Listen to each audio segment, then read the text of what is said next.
Friday. Happy bank holiday weekend. It is the 25th of August. Welcome to TDA, the day after, your favorite news platform and the home of popular culture as defined by the culture. It's a very special day over here today. It's officially Mark's Day.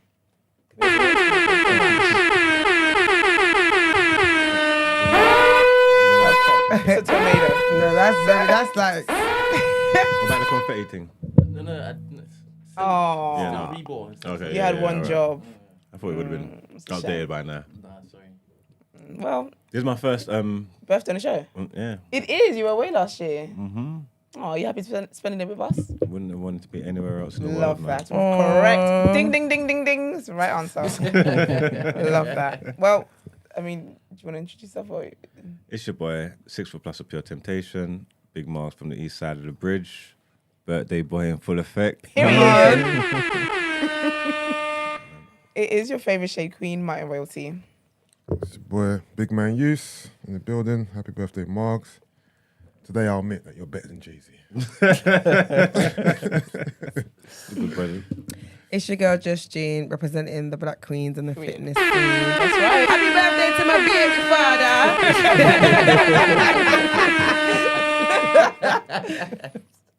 Sorry. That rolls off your tongue so sweet. Literally. My baby father. Oh, Speak dear. into existence, man. He said amen. Amen, Manifest. amen, amen.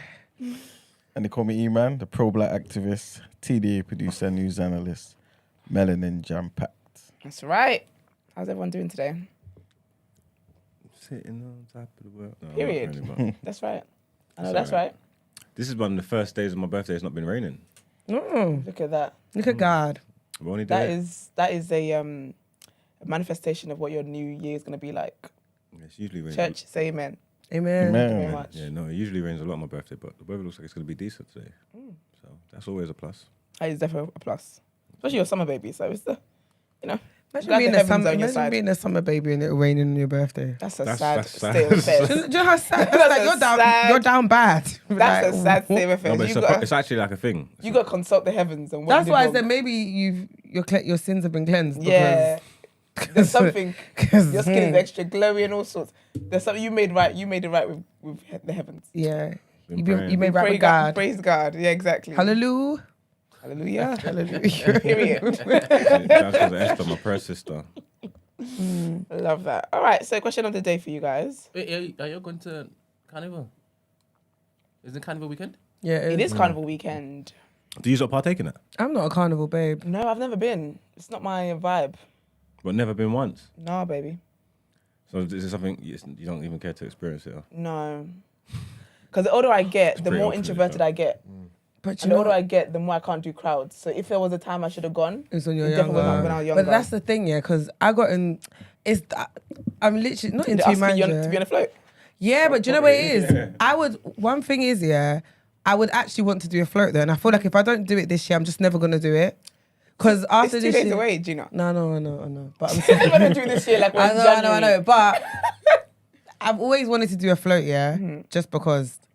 And every year I say I'm going to do a float. I think you should do I it. always speak to Georgette about it. She's like, yeah, Jude, let's do it this year. Well, like costume or like... I mean, Yeah, full on. isn't it to be... Say, Of course to it your is. costume? It's too late. For your Gina, though, you could... But then, can so make I things got happen. I got invited to do one this week, yeah. And because I'm tired, who sent someone money? Nice, super chat. early morning. $9.99 from TDA Bozo. Okay. Saying happy birthday, Marks. Is this my money then? I've been tallying up. Someone keep tabs because I want to know. Because I just Everybody heard, keeping no tabs. I heard that Wanna know coin what I've been sign. shaking my ass for some cash on here. I had one Monzo check. Nope. Don't annoy me, because if it's a shaking ass thing, She said, earthquake. That's Tracy. shaking. Period. You better talk your She shit. changed her name. Oh. John Rambo, can you remove that that smiley face from your picture, please? You don't want him to smile. No, It's not him, he's right? put an emoji over his head. It's pick week, man. This is it. We've got some conversations to have with you lot. Nah. These people on yesterday, not on yesterday, what day was it? Thursday, talking about, did you guys have a meeting then? Did Brent tell you guys off then? Guess what? You guys are getting told off today. Today we've got a meeting with y'all. You don't want to be part of the community so bad? Well, we're going to have a staff and community meeting today. But so are you gonna do it then? I think don't you should know. go. No, but the thing is, so they basically, and the thing is, it makes too much sense. It's Mm-hmm. just because when I was having the conversation, it was after Monday and I was drained and tired. I thought, Yeah. but it made sense because he was like, oh, do it as a walk into Jericho thing. And I thought, oh my gosh, it makes so that's much it. sense. And that, but I haven't, today's Friday. You can make it work. You can make it happen. I know. Oh. I think you should go. It And does make sense branding wise though. I thought Yeah. this Carnival is all about walking. That the amount of stuff Literally, going the on people that are day gonna get will be to hella steps. crazy. Exactly. So Yeah. I should actually just get over You don't myself. get Jericho on that day. I know, but the thing is, the crowd stuff that you said. Yeah. I actually don't. I actually. But you're gonna be like- on a float though. That's different for you. But those spaces really annoy me. Yeah. And then also I'm like, you can't even drive there. I have Yeah, to then you get on have a to- train yeah, with about something. 1,000 people. All of that stuff just gives me the ick. It's draining. It's very draining. I just think, ugh. The thought of it makes me tired. You know But what I you mean? can do it though. I'm rooting for you. I'll think about it. Yeah. I should actually get over myself though, because I'm gonna be honest. If I don't do it this year, I'm not doing it next year. I think you should do it this year. Just go, man. Next year I might be pregnant with Spontaneous. Margaret's baby. Who knows? This is it. So this Then is the year to you better get then your I walking can't on. go. You know. That's right. Let's do it in like February, March. Yeah. So maybe we can be. Do we Like, to be give born me- in summer? No, but she wants to miss Carnival. No, but you're saying if I get pregnant when February, March, I won't be that far gone. I think you guys need to do it next month. 9 months. Oh, what to have So the maybe- baby and maybe then do in it? summer, yeah. Girl, you think I'm trying to go Carnival postpartum? Hell no. Hell no. Because we don't Who's gonna have know. the baby? We don't know. how Who's gonna have the baby? Girl, we don't So, know. fair enough. All right. Who else is going? Anyone else going? Nah. I ain't been since I've been a kid. I'll be honest with you. Yeah, You went last year, didn't you? With Sarah. yeah. I've been like 4 times Sorry. in my life. But yeah, I'm not going this year. I might go on Monday. But you've never been, right? No.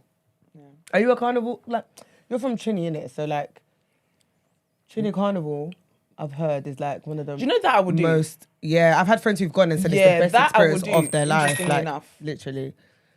That looks lit. Growing up, was Carnival like that kind of stuff like big for you? No. I left when I was 6. Okay, fair enough. So $4.99. you weren't Sorry. old enough to wind your waist like that. Can you wind your waist, Brent? Can I whine? Your waist. Yeah. And like, okay. Like, bad but self. like the slow one, like where you put your hand on, you know, when Yeah, you're you put- holding yeah. the back of What someone's did you call it? slow A one. wall whine? On the wallpaper there. Brent can slow wine, fast wine. Is He looks like a it? traditional man. Wind it out. Look at you whining man. Wallpaper. Whiner. We got $4.99 from Reggie, Mr. Bury Me in the Stratford End himself. Happy birthday, my boy. Cheers, Killy. Go, Reggie. All right, question of the day. When you look over the past 5 years, what has been your biggest blessing in disguise? In disguise. In disguise. No, in disguise. Amor, you know what I'm talking about. What's 5 years ago? Oh. Why are you laughing? Is this when you, No, you were like, Because I was when you about to, clapped, you were like, oh. I was about to say something and I thought, you love speaking your business on here, man. Just shut your mouth. $9.99 from Greek. Happy birthday, Marks. Question, is this money going to Mugs? No, it's going to everyone. Wait, did you say you want to start dancing if it is going to you? Who, me? Yeah. All right. Shameless. Should we do it for this? Do it for the mind. I ain't gonna do it. I ain't gonna do it. I ain't gonna do it. Do it for the mind. I ain't gonna do it. Do it for the. I remember that. Brett, look how you pimping me out. Man, that might be something that we actually. You just want to see me Hey, shake. man, I was just like, you was not having a You meeting. just This want is to see me ridiculous. shake my tail forever, No, huh? but if it is, that's what you want to do. You said he's You're supporting just a black supporting my queen. thing. This is it. I Support hear your it. dreams. I hear it. That's it. That's all he's doing. Maybe we could implement that, Emmanuel. Man's like, first of all, it's above me, y'all. It's above my salary. No, if you want to see me shake my tail forever, you need to come to my classes, man. I shake that shit for free. But literally. No, you don't understand. Ask anyone who's been to my class. Oh. Shayla, $9.99. That is. He makes me seem cheap ass. No. Let's specify that as dollars. It's £7 for £15. Thank you very much, Sheila. Thank you, Shayla. Thank Big you, up BA. Shayla. People love mugs, isn't it? So, we answered the question. Also, how come it's always $9.99? Why is it? It's always $5.99. Why is that the way they do it? Like you can't just send I'm £10. not sure, you know. Oh yeah, I get what you Like, it mean. was It's always- never like a round number. Yeah, penny. Let me try. No, you can send whatever you want. Oh, Yeah. I think it starts with a low increment, but it you can custom do it. okay. Yeah. I just thought it was very No, because random. there's a thingy. Can you? There's no option to custom it though. I'm sure you can't send £10 because No, why is I've everyone? seen 100 before, so you Oh. can. Like around 100 though. And I've seen 50 before. Yeah, I think I've 'Cause seen there's a 50 thingy. before, Oh, okay, yeah. okay. Okay.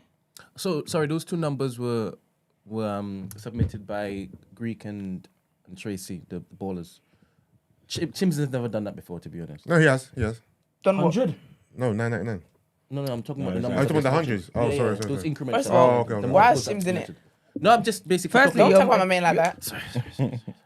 What's that? Have you not spoken every day? No, I told you it does not update. With this Last now, question. this Last not question. happening. Last question. It's no. Have you spoken No, every day? your last since? question was on You have, Tuesday. You have. Your last You question was have. on Tuesday. You have. What is the 5-year? What was the question? 5 years. You guys be In the speaking, last huh? 5 years, You what's guys the be blessing texting. in disguise that you've had? Chimps. Can I be? Choose the first blessing in disguise. Please? No, baby, that's not the blessing. Fine, I'll go first. Thank you very much. I'm joking. Breaking up with my ex. Don't do him like that. No, seriously, it's the best thing that's ever happened. Best thing I never had. What's Beyonce? We still follow each other. Fucking snake. serious. How can you say we still follow each Brent other? said serious. When is Miss the polls? Mariah showed you. Give my 50 dog like 50 on the that. dot. Okay. Thanks Miss for Mariah bringing it back did. into the boat. Thank you. Chat. Super chat from Miss Mariah, £50. TDA to the world. Happy Come birthday, Big on, Mom. to the That's blood a clot round, that's a world. round. Christy and Christy. Where? Christy, Oh, sorry. Christy. Christy 9992. Love Happy that. birthday, Mugs. Thank you very much. Thank you very much. Like, Mark, let it be your birthday every day. I was about to say whose birthday is next. I'm telling this up anyway. He's not- He's like, yeah, cool. had my bread. I'm so dead. All right, okay, well, let's get into our headlines. No one's answered the question. No, I'm Gina tired. just I said- did. Yeah, but Gina did, and no one else has No, said but she was anything. going to say why. No, because we were No, back you with didn't it, ask right? me to do why. That's the question, no? You kind of need to. It's Oh, not. do I have to? Okay. Do The you reason- want to, though? No, I'm gonna say I'm this. HR for today. I'm Do you go- want to? Yeah, no, I'm gonna Okay. say because I feel like it allowed me to. Damn, this is hard to say without being rude, isn't She it? said one gun, one bun. What's the saying? No, like I feel like my life has generally got so much better since, Yeah. and even my career, and it made me realize that when I was there, I was like, I shrunk myself a lot, if that makes sense, and I don't feel like if I was in that space now, that a lot of the stuff that I'm doing would even be Would be possible. happening. Yeah. That's amazing, man. Love that for you. So no disrespect, Yeah, but of course. Yeah. Can I ask a question? period. Go on. All right. So when you say you shrunk yourself, yeah, Yeah. is it because like, would that have been the case if you was with anybody, or is it more so? I don't. Do you know what? It's harder because you know when you don't realize you're doing certain things, if that makes sense. So in the time, I didn't realize or think I was shrinking myself, but it was when I left. I thought, yeah, like now I can move freely. Now I move a lot with a lot more confidence, and I'm not. I don't feel like I'm stepping on someone's toes or whatever. So I don't know if it was the person because at the same time, I think people love the idea. People. What I've realized, yeah, with some men, yeah, and that's forget even him, but like just even trying to date and stuff, yeah, like people say that they love an independent woman who's on her job, who does whatever. Do you know what I mean? But I feel like it's a nice thing to say, but actually living in it is different. Do you get what I mean? So I don't think every man can handle that, if that makes sense, based on how secure you are as a person. So I don't know. Basically, I hear you. some can, some can't. Yeah, I hear you. Any more for any more? exposing bias. I don't really think of it. Go on, Mugs, meeting me. In the last 5 years, blessing in disguise, COVID. Oh my gosh, how yes. did I forget that? To be fair, I thought that's what you were going to say. Sorry, Obviously, obviously not like. Well, obviously I understand it was troubling time for a lot of people and all that kind of stuff. But going through COVID probably forced me to make some decisions that I definitely wouldn't have made if the world was functioning and opening properly. Do you get what I'm trying to say? Like, I was probably trying to like change and do a few things differently, but still messing around. But COVID just cut all that off and forced man to like have to make some changes. You know what I'm trying to say? So, and the changes was for the best. So, I think, I could say that definitely. That's a good one, man. That's a good one. I agree 1,000%. You're right. I don't know why I didn't say that. Damn. COVID gave me paternity leave, man. Did it? Yeah, man. Because I think around that same time, I started a new job, innit? Okay. And they were like, oh, you can only be off for like a few days because this, that, and the third. We need to innit? sort that out as a society because that's poor. But COVID gave me 7 months. Period. That's damn near a whole baby I term. love that. I love that. man. I love Wow. So I can't complain about COVID. COVID, come back. That's okay. I'm joking. Too far. But do you know, I will be honest though, I could do with another lockdown. I could. I'm tired. yeah, forget COVID, but lockdown. Yeah. Yeah, man. Yeah. Like I want to be forced to sit still. A routine and like, Oh, do you know one thing? I agree Tired. with Mark, yeah, but I think for me, COVID literally catapulted my career. Mm. And it forced me to like pivot. yeah. You were My lit pod during blew up in COVID. COVID. See? Like career wise. My pod blew up in COVID, really, at that point when they told everybody to stop.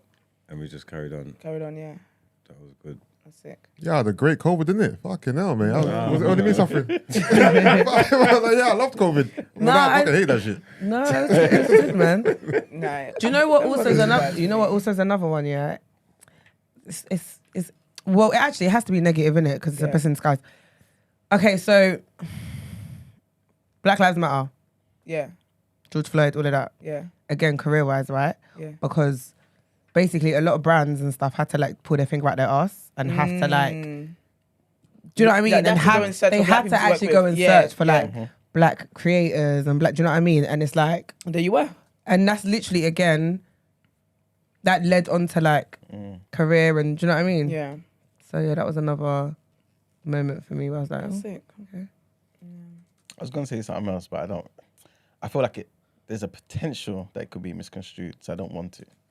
I want to know now. I'm It's- I wanna know. It's I want him to I drag can you. give you a clue and leave it to you guys. Oh no, just say it. It's TDA related. Keep it to yourself. I don't know what you're gonna say. Type it first. I feel like I transmitted it to you. Does anyone else have it? Does anyone else have anything? Related. Because I'm scared. You can go on to something else. Anyone else have this? As I don't in- feel like I've had mine As yet. in someone leaving. No, I don't know what he's talking about. We were thinking in COVID.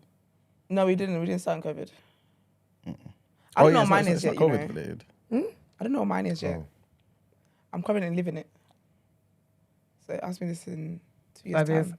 Yeah, Oh, yeah. 5 years. Yeah, in 5 years' time, It's a long ass sentence. isn't it? are you writing a I'm paragraph? thinking Brent? of how to phrase it. That's fine. Epistle. Biggest blessing in disguise, people. You're the only No, one the that said last that 5 properly. years. The last 5 years. Yeah, people. So definitely Mark coming into my life. This Aw. is the immediate people in this room. 'Cause his That birthday. No, Because it's his birthday. no. Oh. I didn't know you 5 years ago No. like that. Did you know? No, I Aw. didn't. And I didn't look even at you know guys, you. I didn't brothers. even know you when it is you started coming on to 3 Shots as a guest. I didn't know you. Yeah. So when it is I started knowing you, Your life's been changed forever. yeah. And obviously I didn't know you like that 5 year ago. You would come in and out. I didn't know you like that. Yeah, you definitely didn't. 100%. And here we are. Passing here like we are. ships in the night. You're one of my favorite people. Yeah. Top 3 even. This one, I didn't know him like that. No, I'm I serious. thought you guys did shit When he together. got married, he completely just divested Everyone says from the man them. Not even. Sorry, not Aye, everyone from me, says from this. me, Only from Ben me, says from this, me, and he's from like, me. I thought you guys From me. thingy. But you Okay, have- but we definitely can't He say was this, living it's just up the misconstrued. road. yeah, It's the whole exactly. thing. He was living just up the road. Don't say it out loud. Don't give it to Never you. mind, we have I'm a not gonna say it out loud. I'm not gonna say it out loud. Let me see. I'm not gonna say it out loud. Come on, man. Relax. What do you think I am? Let me see. But you see why it could be. Yeah, it innit? can be. Yeah. It easily can So be. this is It's why. the whole thing. Oh, I wouldn't even know what that means. But I don't know what that means. Nobody does. But it's But provocative. it gets the people going. I get it though. It does make sense. It slaps. But yeah, so Brent, all the people that you've met in the last 5 years, forget it. Just let it go because it's gonna get distracted by that now. Forget it. So people you've met in the last 5 years. Yes. So after Emmanuel, then Danielle. Yeah. That was a big change. That was a blessing in disguise and a half. And that's it. I think that's a lovely one, actually, people. Yeah, it is. Because you have, actually, relationships have gone closer. Yeah. That's Oh, that's beautiful, man. Okay, well, that's enough of that. Let's get into our headlines. Let's do it.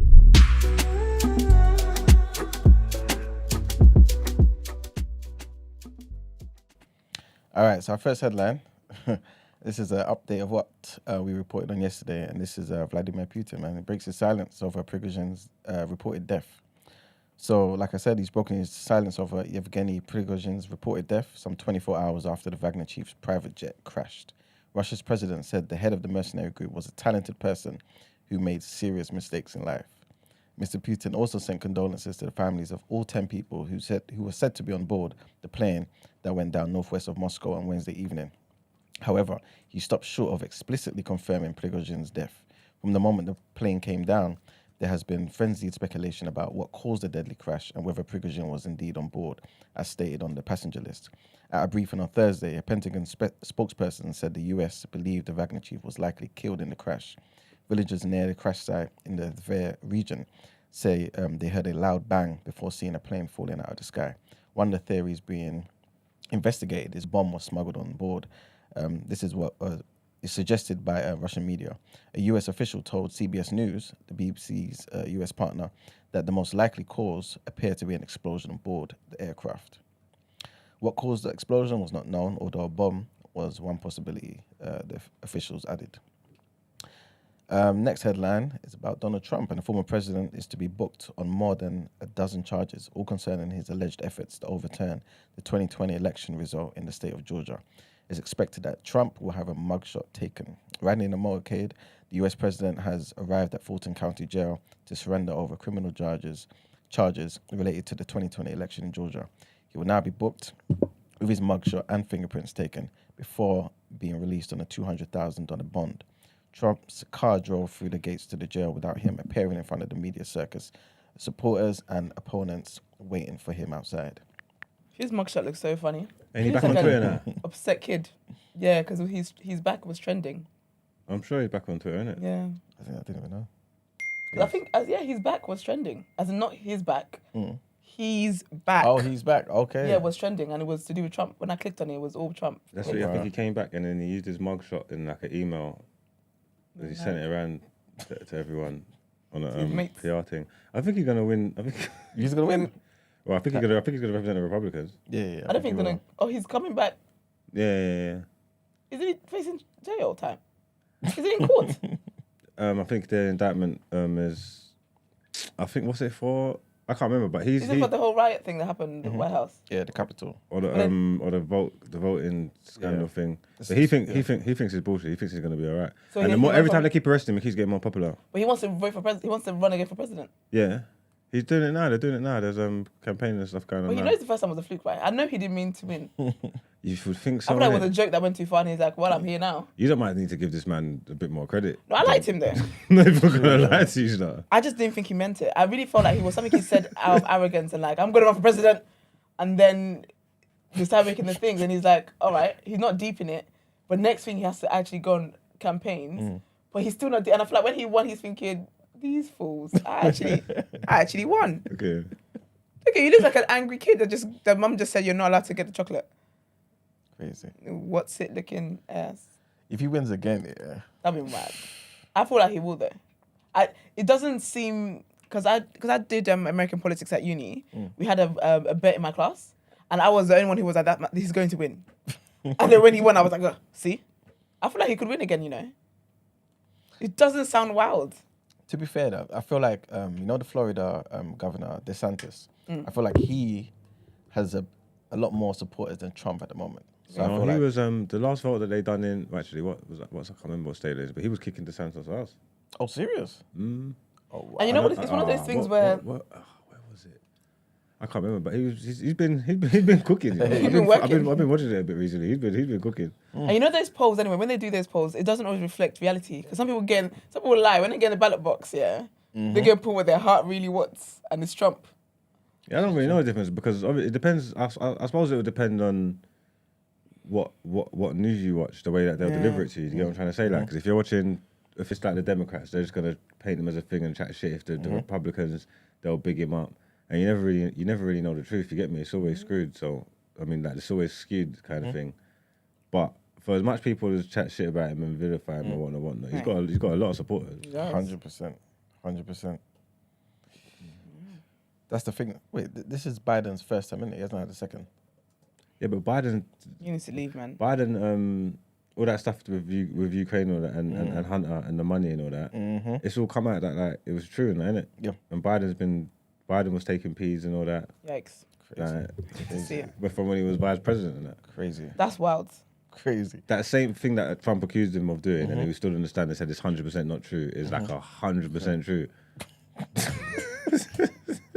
So do you feel like Biden would run again? I think he wants to, but he won't win. First of all, his health does not allow him to that benefit. He needs to focus on spending time with his loved ones at the moment. Who's the Democratic side that they're thinking RFK in it?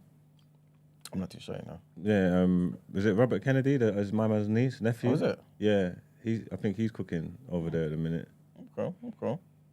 American politics is fun once it gets back on. It's like WWF. But it'll be definitely interesting. We'll see what happens. Our last headline brings us back to the UK, where according to Home Office figures, the backlog of asylum claims in the UK has hit a new record high. A total of 175,457 people were waiting for an initial decision on an asylum application in the UK at the end of June 2023, which is up 44% at the end of June 2022 and the highest figure since current records began in 2010. It means that the total cost of the asylum has now reached £3.97 billion a year, which is up by £1.85 billion in 2022 to 2023.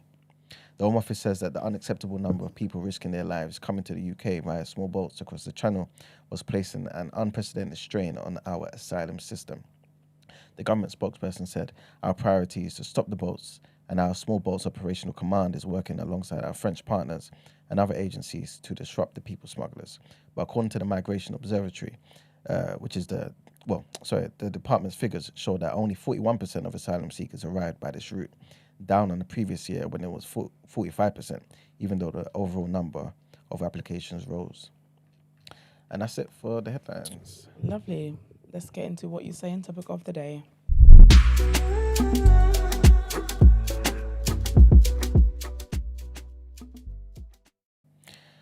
All right, people. So today's topic of the day, right? This is inspired by a video that was sent to me by the Queen of BOE, Big up Christy. Oh, Christy. And basically, the person who was chatting in the video, she was basically talking about victimhood, and it stemmed from a video that she was talking about that she saw online. I'm not too sure if you guys saw it, right? But basically, I think it was like some young black girl with some other people dancing in like in the shopping aisles at Target in America. So I think they was just trying to shoot like a music video. But obviously, it's annoying. You know what I'm saying? Because you're kind of doing it in the aisles. And obviously, you're not allowed to do it, right? I think it's illegal anyway. Yeah, exactly. Yeah. You have to get permission. You can't just be filming anyway. Oh, yeah. This Unless is it's it. like TikTok or anything. Yeah, like that. Sorry. Unless you like TikTok. No, as in like, I feel like if you're shooting a TikTok video or something like minor and like they're not really going to penny you, if that makes sense. Yeah. But if you're doing full on production, then you definitely need permission. This is it. You know what I'm saying? So they've asked her to stop in it. The store. The store. the store, yeah. So obviously there's a bit of a back and forth or whatever, this, that, and the third. They've I think they've kind of forced her out, maybe got security, this, that, and the third. And obviously when she's come out, she's now talking about racism. This is racism, Girl, this, that, don't and the be silly, third. man. You know what I'm saying? And so I think this same person was talking about that, right? And saying, how is this racism? Like, surely, like, the more we do this, we kind of really belittle what racism is, right? And so it just made me think, the question is, right, do you feel like black people have a weird obsession with victimhood? Do you feel like it's something that we're all kind of quick to draw for? Like when certain things don't go our way or what? Do you know what? It's difficult to say it's a weird obsession because it's like it's the elephant in the room every time. Mm-hmm. So I wouldn't say it's an obsession because we're black. And a lot of situations do have to do with the fact that we're black. But I will say that people play the race card in very stupid scenarios. I feel like it's the easy thing. It's like a drop mic moment. You feel like when you say that, no one else can have a response to that. There you go. Because you're a victim now. Do you know what I mean? So Yep. I think it can be used in silly ways, yeah. What about you guys? Yeah, it's a lot of people's go-to. It's like the safe zone, isn't it? Yeah. Yeah. I think the thing is, it's hard though, yeah, because sometimes I feel like more often than not, it is what it is, right? But I think you have to not apply logic, but like it shouldn't be like your response, like your go-to reflex. response, yeah. Yeah, it shouldn't be because sometimes you have to apply logic to the situation like this. Like logically, you don't have permission. So it's not because you're black. I'd like to hope and believe that if someone who was white did the same thing, they would get treated the same. Do you feel like there's some nuance to it though? Do you feel like, for example, I would at least hope, right, that she's not so stupid to feel like it's just only black people will be asked to leave, but maybe more so the approach. The approach, yeah. You know what I'm saying? And also, like, it's crazy because in some situations you might see it and overlook. Do you know what I mean? Turn a blind eye or like not be a job's worth. So I don't know. It's actually a hard one. Yeah. It's definitely way more nuanced than that because there's like the racism and the prejudice is wrapped up in everything, innit? So it's always there, innit? But it's like what you're saying. Some people pick and choose stupid times to draw for it. Or the fact that it's always there. The fact that it's always there, yeah, is that side. People who see things from that side have always got a leg to stand on, innit? Because there's truth in the stuff that they're saying. The problem is I don't know, like picking and choosing the right time to use it because sometimes that's not the issue.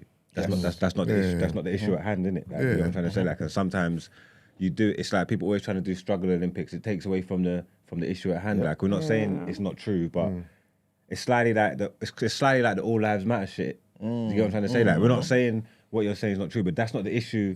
What we're talking about right now. Do you get what I'm trying to say? Like, so that's probably what I find of it. There's certain times there's things going on, there's issues going on, and then people, and it will be black people, try and change the conversation. This is the only thing because man's black. Or if this man wasn't black, and what you're saying is true, but you got to understand there's a whole other side of an argument that people where we're not really talking about that right now, or that's not really what the driving force of the issue is. So when what do? You get what I'm trying to say? And because people are constantly rinsing the card, it probably will rub some people the wrong way, or give it a perception that like we're just all stuck on it. This is what we want to do, innit? So it's a kind of a tough one. You get what I'm trying to say? Because again, I think it depends on what side of the fence you sit on. Because there's always going to be that. There's always like. You see, like it's a running joke, like it's like what we're saying, like everything goes back to slavery. Black people always bring up slavery, whatnot. But if you want to be realistic and look at all the problems, that they all come from slavery. So what do you want to do then? It's hard. It's tough. I do think sometimes people do stupidness and they try and justify it. They try and use their race to justify it. Like the whole Target thing. You're just a nuisance. You're a public nuisance. And you have to leave the store. It's got nothing to do with whether you're black. Because they're white unruly kids as well. Yes. Who would be kicked out of the store. Because you're just unruly. So that's why you're being chastised, not because you're black, hun. How do you feel like it's easy to ascertain what the real reason is though? Or very difficult? Because again, like I was saying, it may be an approach thing. Where it's like, okay, cool. This person, you walk into a shop, right, and you think, obviously you can't always tell who's racist. But certain people, you walk past them, walk into the shop or whatever, and they're looking at you already suspiciously, thinking, what these young black people are going to do, right? Right? And then, coupled with the fact you're going there to do nonsense, right? And then it's just extra anger towards you. And in your mind, you're thinking, okay, cool. I know I shouldn't be doing this particular thing, but you could have spoke to me in a different way. You didn't have to call the police. You didn't have to do certain things. Yeah, Unpopular opinion, though. Sorry. You know, for example, a shop owner. Yeah. If a black person comes in and he's beeping and peeping wherever, he's doing that not because he's racist, but because he's had he's had experience in these type of behavior. Do you get me? So even with that, I can kind of empathize. But he might not have necessarily had the real experiences. It might just be what's projected onto it. No, because with a that- lot of shops here, they have the no more. Say for example, school kids. They don't allow more than 2 school kids in a shop at the one time. That's because of that. Do you get what I mean? So if, for example, unfortunately for him, the experiences he's had with, like, say, black people, just because that's the conversation we're having, is that they tend to be like unruly teenagers and whatnot. If a black kid who comes in, I can understand why he will be on edge. Like, oh, here we might go again. I can understand What? that on a human level. A black kid or just kids full stop? A black kid, because I don't know that. I don't know what could happen. I can understand why he would be like that. He would be on edge. But what I mean is, if a group of white kids walked in, or even mixed kids, Yeah. right? Are you saying that he wouldn't be suspicious of them? Is it just a black But that's kid? what I'm saying, though. He would be suspicious of them as well. Yeah. If he's had experiences with, like, the white kids Yeah. just come in and be unruly. Yeah. But so this is an example of when we would then be like, oh, it's because we're black. But no, it's not. It's because you're unruly teenagers. But unfortunately, in this present moment, you don't have the sample size of when Asian teenagers who are also unruly have come in, when white teenagers are also unruly have come in. Do you get what I mean? We don't know the person's history. So in this moment, we'll just be like, it's because we're black.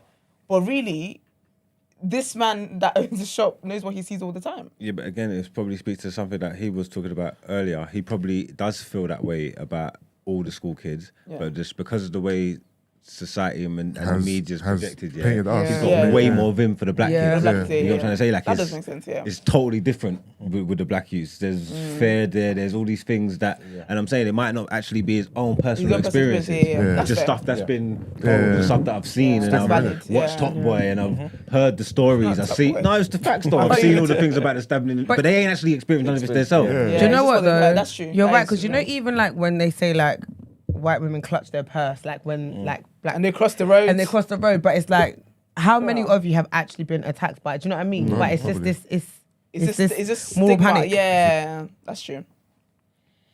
I was going to ask a question though, and this is kind of, I think, kind of more so on Esther's point here. Do you feel like, because I was watching something the other day, what's his name? I think his name's Larry Elder. He was on Breakfast Club the other day, right? And people were really getting onto him, yeah. And he was talking about how certain racism, how black people need to kind of fix up and kind of rely on themselves, right, to elevate. And I think DJ Envy was talking about how, yeah, but black people don't necessarily get the opportunities that, let's just say, Japanese Americans get in terms of like loans, opportunities to start businesses and things of that nature. And he was like, that's nothing to do with race. That's to do with your poor credit scores. And he's like, no, it's to do with race as well because this, that, and the third. And he said, okay, watch. In 1995, there was a situation where people complained about this, right? And black people were given an opportunity. I think they gave 185 or whatever the figure was, right? People loans, right? And they said, typically we wouldn't do this. But because of the uproar, you guys complaining about this particular thing, right? Despite you've got bad credit scores, we're going to give you the loans. And they've come back to them after X amount of time, 5 years, 10 years, whatever it may be. And almost all of them defaulted. And so these banks or whatever have not got their money. In that situation, this guy's trying to say, listen, based on the credit scores is the reason why you were turned down, because at the end of the day, the banks want their money back. It's not to do with you being black. Maybe you being black and certain experiences as a black person contribute to your low credit scores. But that's what I'm using to really judge the situation. You know what I'm saying? So kind of like what you were saying, is it, I guess it's a combination of both, isn't it? You know what I mean? Like in certain situations, it's because you've had the experience of kids of a certain age doing certain things. So you're going to approach any kid that comes in a group of more than 4 or 5, for example, in a particular way. Do you get what I'm saying? But in those situations though, how can we as people say, you know what, I know this person is treating me this way because I'm black and not because of something else? Like even to, like, for example, to kind of peg it to what Kelechi was saying the other day. Yeah. Like all of us pretty much agree that if Lucy Letby was a black woman, right, called Funke something, right? You would have got down the first kid, boy. First kid, you know what I'm saying? 100%. Like, but when you say this now, everyone tells you you're delusional. It's in your mind. But how do we know? Like, why are we so sure? I mean, the brown doctor that flagged it up.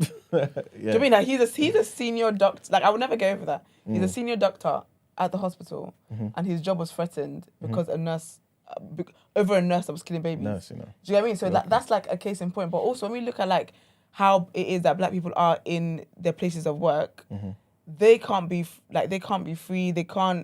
Something can't happen to them, and they genuinely express their upsetness or anything at it because of the stigmas of you're angry black man or woman, you're this, you're that, you're aggressive, you're. Do you know what I mean? So based off that anyway, based off how we're treated without babies being killed, we can see how it is that the attitude towards us. Do you know what I mean? Ain't that like another example of what we was kind of just talking about though? Like obviously because we agree with this one, it's different and we're all for it. Yeah. But at the same time, it is like another example of that. There's people that might not have no time for that because whoever's like against this Lucy Litby and talking about, they're supposed to be talking about the families, the babies' losses and whatnot. But and nobody wasn't talking about this kind of stuff, and now you've made this a conversation about if she was black, this couldn't. The only reason why this happened because she was white. If she was black, we would have got thing. And it's like, all right, but what are you talking about? That's not what. No, but you know what it is? What the hell are you talking about? This ain't even what everything. So this serious stuff's going on now. The babies and now you want to come and take this platform and use it to have a conversation about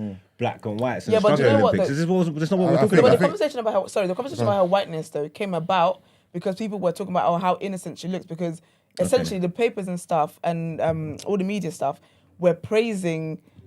They're praising the killer. They called her English Rose, bro. And they said, this sweet innocent girl. They're putting on front page that in her friendship groups, her nickname was the innocent one. So that's why that response of the race came up. Where it's like, are you not sick? Like someone's killed a baby. So essentially, the people bringing up the whole race stuff was like, no, babies have died. Get back to the point. Like. All of this, she looks so innocent, she looks so... Who would have thought that? Yeah. That's not relevant because babies have died. Do you get what I'm trying to say? But I get what you mean. It makes sense then. So I hear that though. Yeah. The thing That's why it's hard, you can't win. I'm guilty of it too, but I think we get ourselves worked up over hypotheticals. Like something happens and we say, oh, if that person was black, it'll go this way. But the person wasn't black and that never happened. But we get ourselves angry at the notion that if this person was black, they'll be treated harsher, which is true, but we don't have to always use that comparison all the time. Because all we do is make ourselves angry. Yes. You know what I mean? No, I hear that though. Yeah. And so I guess that also, does that further kind of cement the idea that we kind of see ourselves as victims too? Because, you know what I'm saying? Yeah. So. But we are victims, aren't we? But living but we shouldn't live like victims, but it's difficult. We can't ignore the fact that the system is not set up for us to excel in it. Like that can't be ignored. That's a fantastic point. Do you know what I mean? So we, by default, by the fact that we're black, we are victims of the system. But I don't think we should live as that, and I don't think we should we should be swimming in the victimhood. Do you know what I'm trying to say? So just because the system is not set up for me to excel, shouldn't mean that I should be needy or not try and be like, well, if I was gonna fail anyway. Because really, who knows? You try again. I might luck out on the 50th attempt. Do you know what I'm trying to say? I don't think I'm not for using race card and all that kind of stuff as a lazy response. I'm not for that. But I can't ignore the fact that in this world, black people are not people's favorites, and they express that any chance they get. How would you suggest we get over that though? Because if we're all kind of, not everybody, we're kind of predisposed to do what Yusuf just said, right? Yeah. Just hypotheticals galore, right? Just if she was black, this and the third. We want to see harsher thingies because if she was black, this will happen, right? How do we live life not thinking that particular way and actually not live like victims? If, for example, in the back of our minds, we're just thinking, well, we have to work in the system and this system's against me. There's going to be microaggressions. There's going to be this type of discrimination. There's going to be racism. How do we live freely, not like victims, but still have that in our minds? And you know what? That's why I don't really think all of it is hypotheticals. Okay. Because the hypotheticals we're coming up with, they're not hypotheticals we pulled out of thin air. It's based on how it is that we experience racism for less. Do you know what I mean? Like for complete less. So then when situations like that happen, it's like I would have never been able to do all of that on account of how you treat me. And I think it is difficult, but you've just got to not live as a victim. That's really it. Yeah, the system's not made up for whatever. But then we've got to find what it is that can help us move forward in the light that we want to move in life. can I don't want to take it too left, right? Yeah. But how would you like how do each of you kind of not live like a victim? So for example, Gina, right? You know all these things exist, but you're excelling in what you're doing like crazy.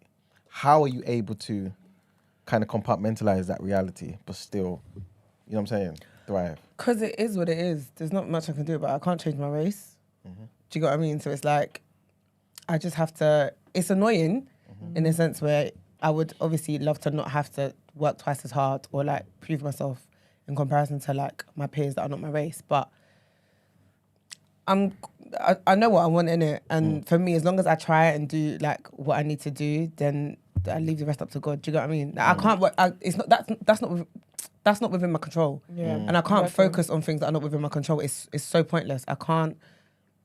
Do you know what I mean? Yeah. And I feel like I used to do that. I'm gonna even admit, I think I used to have like a proper victim mentality in my field, 100%. And I think it was my older brother. He just like he ain't got time for my ball. It was just like, man, you can't change your race. Yeah, no, this is like it. literally, he was like, get over it. Just work hard in it. And I thought, you know what, you're right. Like, so I think that's just what it is. That's really what it is. That's the same mindset I have. That I can't change my race. I can't do anything about it.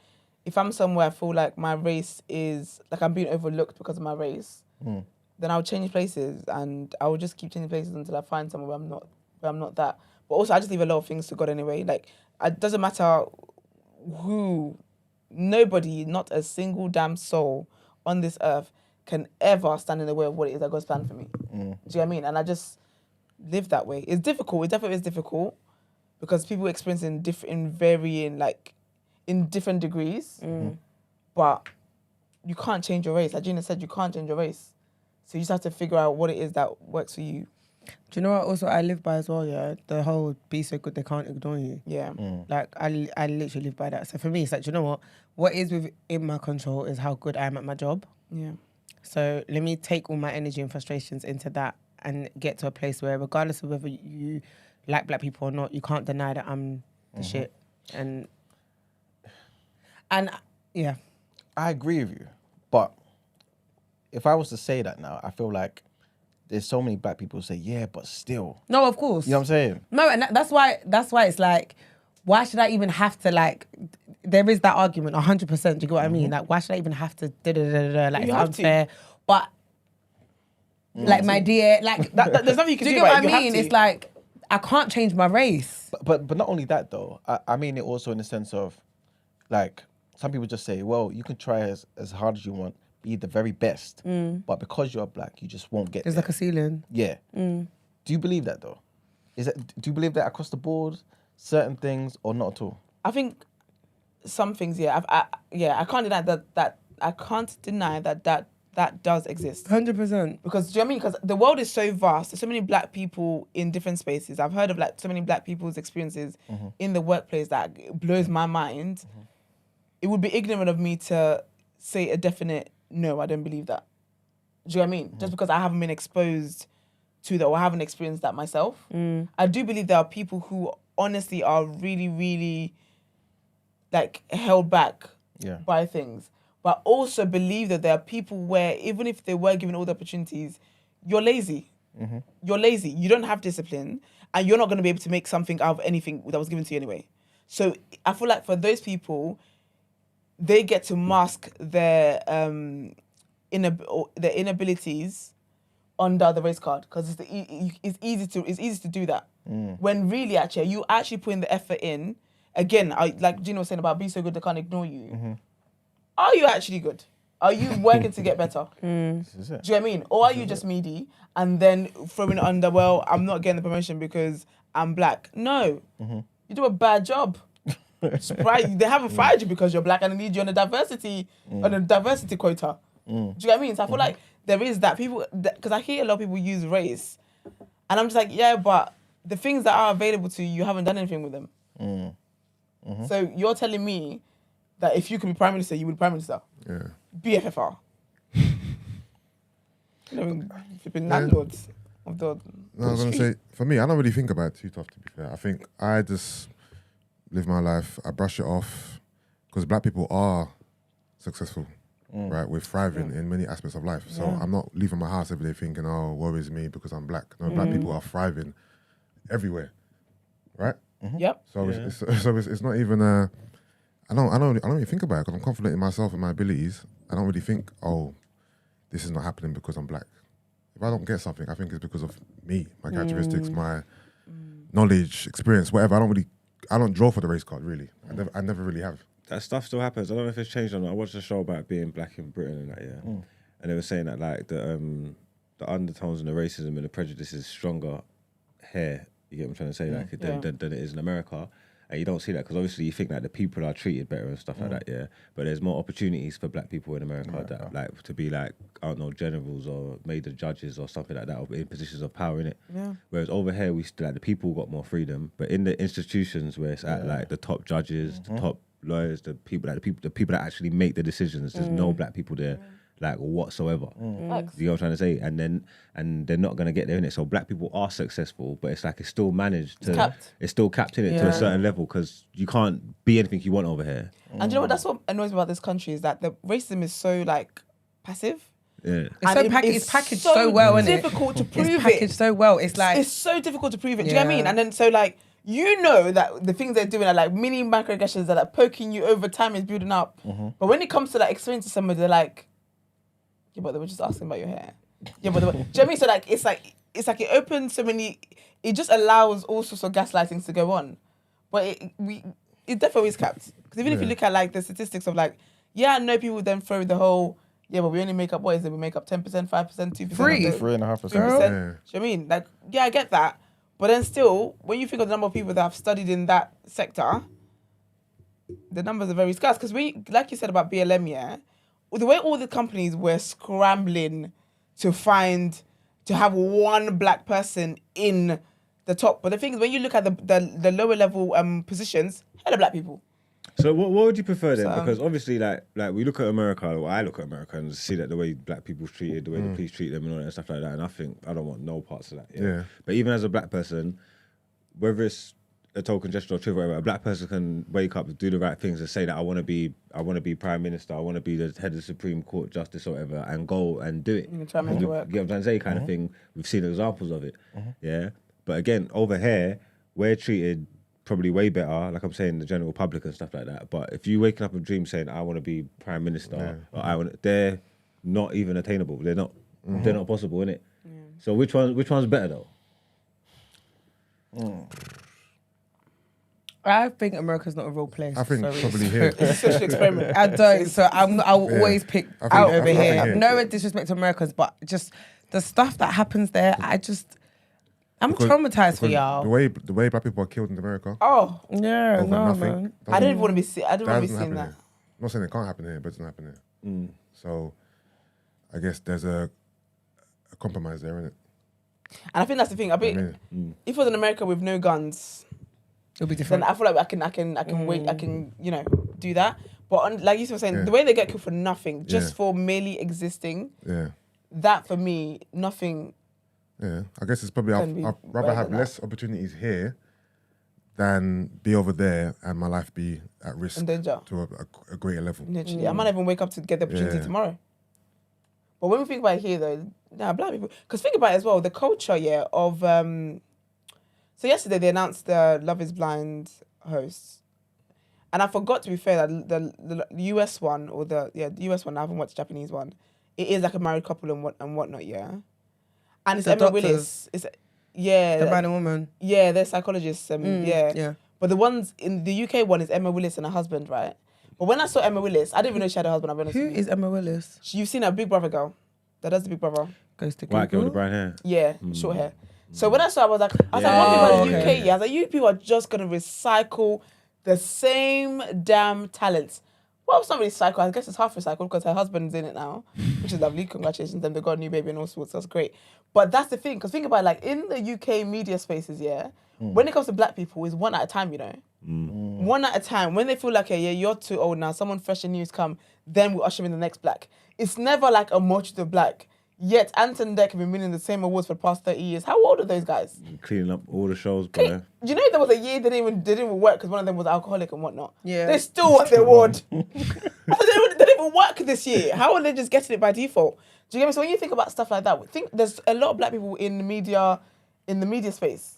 I feel like maybe the only place, maybe the representation, I don't know fully, maybe football, where black people are represented. But even that, But when you Who knows? consider how many of us, like you said before, 3.5%, do you feel like we're overrepresented? what, Where? one at a time, Where? one every 50 Where? years. Like in the media space, in With different Alison. places. Alison Hammond. No, considering that we're only 3.5% We've of got the Alison population. Hammond. with Addison. What other black people are up in the media spaces? And I'm not talking about BBC One Extra with a lot of them. That's great.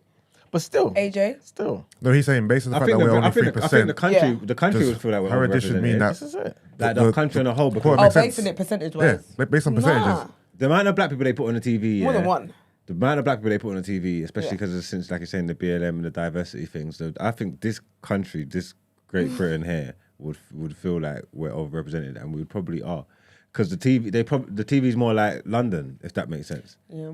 The TV is more like London, and London is not a proper depiction of this channels do you guys country. watch? The country. Like ITV channel, I'm- the I'm- diversity is through the roof. I don't watch TV, With so I don't what, know what though? channel you guys Just watch. the people No, that I'm they talking use about what shows? presenters. I'm talking about hosts. I'm not talking about the people that they come in for conversations, because those people The only people come in when it's the black people that conversations. they put in the adverts, and this is what these racist Yeah, I know white they're people, definitely going crazy with these Middle adverts. Earth people. This is what they're moaning about, innit? Earth. Yeah? They're definitely Middle Earth, losing you their know? mind. No, I'm talking about the people from Middle Earth. This is what they're moaning about, They're innit? definitely losing their mind over the ads. The babies are never mixed race no more. They're giving them black baby, dark skin black baby. There's a Christmas advert. Was They it went last year? bonkers for I that thought it was Christmas Christmas advert. advert. But it was the It black was all a family. whole Yeah, black Sainsbury's. family. Yeah, they went They're like crazy. Yeah. Blacks don't have Christmases. What do you mean? But that's when I thought, right, you lot really are, like, it triggers you, innit? Yeah, cause I think like I get the percentage thing about there's only 3% of us, blah blah, but it still doesn't. Nah, man, it still doesn't make sense. Especially because Sorry. some of them white presenters are meaty. See, that's a good point because Tariq said overrepresented when we're the most talented when it comes to these spaces. Let us in. I think about how many people sometimes as well. They still, because you know what is these shows as well. You have like black runners. You have the black people being the the one coming up with ideas and all this kind of stuff, but we're not at the forefront, and that's my issue. Yeah, man, it's crazy. Okay. Well, I wanted to ask also something that was Also, also if the majority of the content is created in London, Huh? if the majority of the content is created or generated in London, It Are you is. asking? no, if that's the case, Oh, yeah. shouldn't it reflect the racial makeup of London? It's not the TV. It's not just for London. It's for the whole country, though. It doesn't If matter where it's the created. majority of the Was our content is content? created in London. I'm not saying it's- London, and in For London is seen London, as about the, London. the heart of the media economy for Black Britain, for Britain. Sorry. Yeah, but people in London think that this is obviously think that this is Yeah, we they think- think this is the we heartbeat. They think- think we've got Like, our pulse on literally, the we whole are country. so This is why Brexit shocked Very- everybody. Yeah. So Like this. self-absorbed. Listen to the question I'm asking. Listen to No, the question I'm I hear what you're saying. When Go on. when people from other countries, celebrities and whatnot, Mm-hmm. sports personalities and whatnot, Yeah. those people that make TV worth watching, Yeah, come to the UK, where they touching down? more London. This is the heartbeat of the entire country. Do you understand? Yes. then. I'm not asking you to make anything up. I'm saying yeah. Okay, It's go not on. about- So if that's where everything is, the buzz, the hub, shouldn't it reflect the community in which it is that make up London? Yeah. All right. And I hear what you're saying. The people in the outskirts, all those people who are not actually putting in to this particular creator or creative economy, they'll get vexed because all they're seeing is black and brown people. I hear that. But come to London, innit? And start being great. But the thing is, when you guys talk about TV percent, what shows are you guys talking about? Like that you want to see black representation on? I didn't say. I wasn't saying there's a lack of black representation. I think there's. No, talking to you, those point I want about. all of them.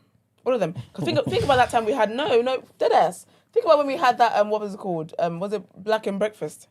What was the Channel 4 did that initiative Oh, with Mo and with Mo and AJ? But they made the black That was show. it. it was every like for a morning. week. It was all It black. was just for a week. Yeah. And think about how many people were like, no, bring this show back because they did such an amazing job. Yeah. We ain't seen them on that hasn't happened since. And when black people have shows as well, when Zizi and Yinka Bikini had a show, when Mo and what's that guy's name? Big Nasty, innit? Big Nasty had a show. Their shows tend to be nighttime shows. Yeah, It's always not after prime 10 time. It's always what, after 10 p.m. This is it. Why don't we have a morning like a? I mean, obviously got TDA. You're welcome. That's right. But do you know what I mean? Like we tend to be at the late 10 night, p.m., yeah. 11 p.m. after prime time spots and stuff. After Watershed. Top Gear and stuff. But Even on Loose Women. Well, I guess no, actually. There's black It's girls. Black Some Women. black- Yeah, yeah, I But remember. the thing is, we create our own content though. There's tons of black creators. There's not necessarily on TV, Yeah. but this is 2023, man. We consume content differently. YouTube's there, Yeah. whatever. So I don't think I'm dying for. I don't watch TV, so I'm not really dying for. Oh my God, black presenters, because I already consume a lot of black. Yeah. I find my own content. Do you I'm know not what it is? waiting I to sit think down on TV, flicking through the channel. Oh, black Yeah. person, no, black person. Just- No, I I think- got to find my own content. for me, I know like a lot. There's so many black creative people that are so talented, and I just think people's dreams and aspirations go beyond them having YouTube shows. Do you get what I mean? And I just think it's right for people to be able to get that. Like obviously when because Nella hosts Catfish, Yeah. that's massive. That's a big thing. Do you get what I mean? Like, and stuff like that is amazing. Yeah. But it feels like unless we have to create our own opportunities. Yeah, seeing representation And in those spaces is I mean, good. Yeah, no, It's no, lovely.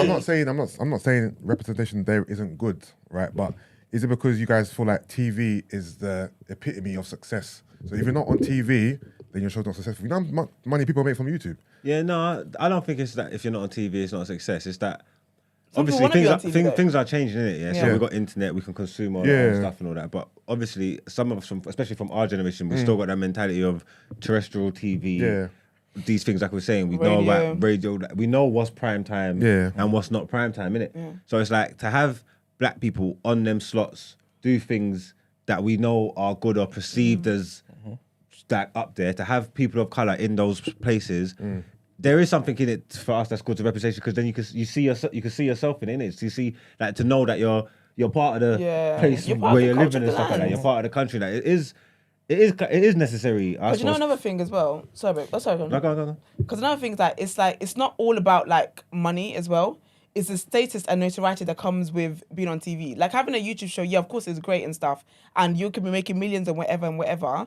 But there's a different network you're open to when you're in certain circles. And the thing with the TV circles, that's why there's not many black people. It's like it's kept. It's like it's a white only club. Like say like what they've done with like say like Love Island, like obviously like Caroline Flack and the other girl, like that's getting super popular. Like that's seen as like that's like a white people thing, and then people from people power from long before the bosses made the decision was saying this would be perfect for Maya Jama. Yeah. Maya should be doing This this. is it. Maya should be doing this. Whatnot.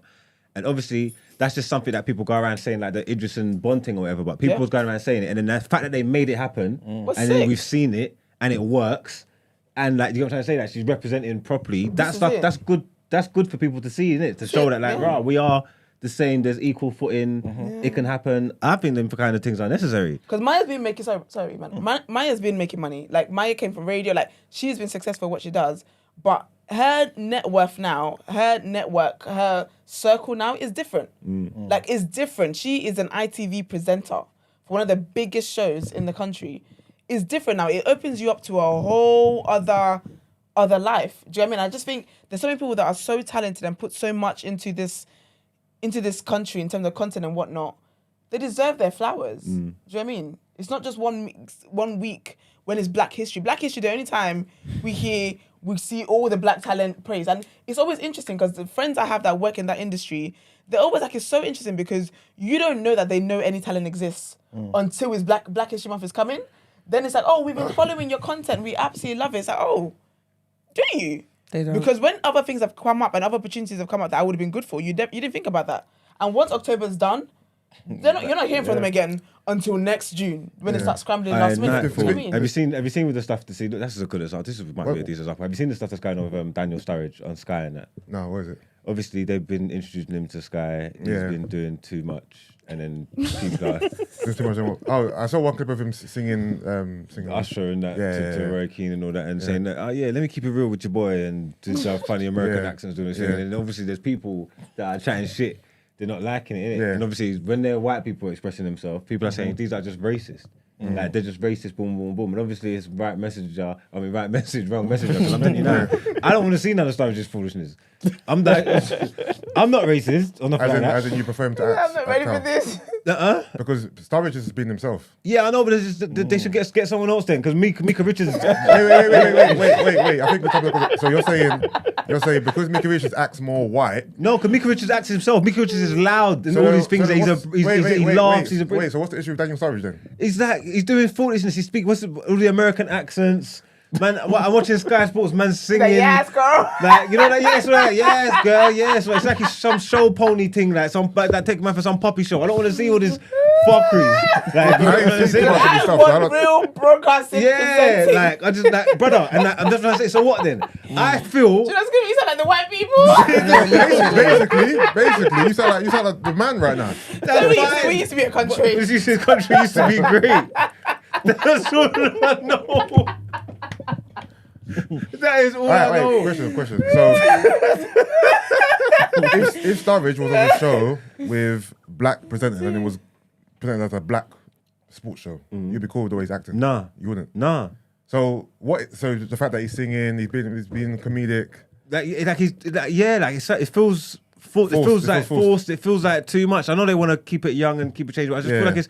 I'm saying this ain't got nothing. Honestly, I promise you, I'm not racist, bro. I ain't got a racist bone in my body. Now you are mad. Just say you got black friends. Just say that's the last thing you need to say. Bro, I got black brethren. There we have it. You get me? This ain't got nothing to do with your skin tone. You get me? Someone look at this content, they're gonna use it as to why they should not have a black. People are saying it in the chat though. The thing is, I ain't seen too much of it, so I People can't really saying talk it too tough. All I've seen is the Sturridge one is clip of him singing to Mika. That's what I've seen. So I ain't seen all the rest. But to me, from that clip, I thought he's just being himself. He's being funny, whatever. Yeah, he was doing the stanky leg. No way. Oh, is it? Yeah, like brother, you know what I'm saying? It is giving down. One step forward, 2 steps back. Rude boy. Stanky leg is. You know what I'm saying? Let's give him an opportunity. He's stanky leg. Brother. Too much. No, I hear that. If you do stanky leg, I hear that. I'm not here for the foolishness, but then when white people say that, and even I'm not even gonna lie, because I can see the undertones of the racism. Like, I can see it, but. I'm You like, agree? let them land.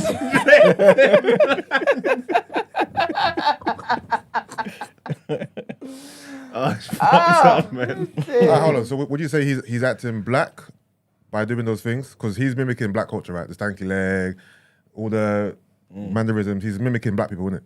Right? No, he is. No, he he is. He is. So you're saying he's acting too black or what?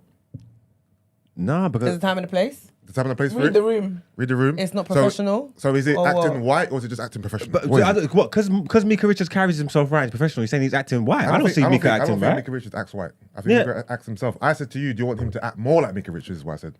Yeah, no, that's not nothing to do with color. So then there's basically professionalism. Yeah, that's what I would want. Yeah, again, I don't think it's got nothing to do with his color. So not being professional means what to you? Like I said, we're not even. If he's making like, I don't understand where the jokes make. I'm not American, so when they're sitting there talking and we're having football conversations and he's there trying to make jokes, why are you doing an American accent? What is this American accent that you're doing?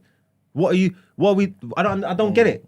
I don't get this kind of. I don't understand what you're doing here. I don't think this is the platform for you to be doing your foolishness on. Have you seen the show with Henri, Mika, Carragher, and what's up with the woman's name?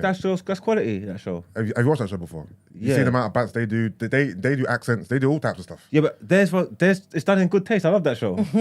So do you not like Sturridge? I think Sturridge is cold. I don't like his foolishness. No. Right. No, it is. I've seen foolishness before, innit? Maybe I haven't heard your take on other people's foolishness, but it feels like there's a thing for Sturridge. The foolishness. I've seen foolishness before. No, but that's what made me laugh. That's how it looks. I've seen foolishness You know what I before. mean? And obviously, I ain't seen all of this in it, but I hear it. Doing a stanky leg and that, that's That's a bit too wild. much. Doing That's this a bit too stanky leg much. in 2023 is wild. Do the stinky leg. You hearing the nay. But you know what I mean? Now watch me whip. You're Get basically out. on the white side, isn't it? That's what I'm talking. You know what I mean? That was the time. Because a black man's been given an opportunity, you're like, nah, get him off. Get him off. See, Yeah, that's not true because Mika's been given the same opportunity and man supporting everything he's doing. Like a man love it. Like, I feel like he's a breath of fresh air. Because he's not doing foolishness in your opinion. Yeah. Yeah, that's why. But if you get someone like Sturridge on there, Is it right for us to tell him how to behave? No, I think he should behave how he wants to behave. And if that channel doesn't want him on there based on his behaviour, then Game off. has there been any talk about the actual channel not liking his behaviour, or is it just? No, I think the channels seem like they're cool with him. Yeah. I think they're doing a whole shake up over there. I think they brought him on officially this year. Really, last year he done a few guest slots or whatever. They brought him up there officially. Sky Sports have done a whole shake up with everything, so this is probably the route that they want to go down. So I can see the channel being cool with him. And I'm sure he'll adapt and change. I don't think he's gonna change. I think this might be the route what they wanted to do. Like it looked like it's fun and light-hearted and shit. Like When I mean change, I mean like not doing the stanky leg, like stuff like that. But he's probably still gonna sing, make jokes, and be that. Yeah, I think he is. That seems like his character, and that just seems like. And maybe we know that people don't like change as well. Like maybe we just have to just get used to his style and just get used to what he's on, and then you just be able to just accept him. Or maybe that's what it is. Maybe it's not so terrible. Just have to just get used to seeing it. But you get what I'm saying? Yeah. It ain't hurting nobody. And it's entertaining, I guess. It's funny. Imagine seeing him doing this ankle leg next to Roy Keane and bumping his. I mean, like it's entertaining. Yeah, no, I hear it. I hear it. It's not terrible. Maybe it's just a little shock to the system. Yeah. Before we wrap up, it's kind of linked to what we were saying before, though. About being represented in certain spaces. Why do we have this obsession, right, with wanting to be represented in these places? Because Sorry. because we're there. Like we're there. I feel like if I'm here, and so we should be there. What do you mean? no, as in like You mean we're in the country? spaces that we want representation in, we are present in those spaces. Yeah. Like we have people that can have do people- the job yeah. in those spaces, so why not? And we exist in these spaces, so of course we should have representation. But the thing is, because we know the lay of the land, right? We know where we live in it, so we know we know our plight, we know our position in it. So Yeah. it's like rather than asking, "Yo, please put me on, Mr. White Man," it's like why don't we just do it ourselves? There is that, but the thing is, again, with that, we could do that, but we're capped in what we can do. For one, like we don't have the same resources and access that white people had stealing our stuff to make their stuff, to make stuff like that. And I think that's why they get along with a lot of things, because it's like we're kind of grateful. We're just grateful to be here, and we don't want to cause too much trouble. And it's like we're happy with crumbs. So if there's one person there, we're like, well, at least there's one of us there. But when you think about it, we helped to build this nation.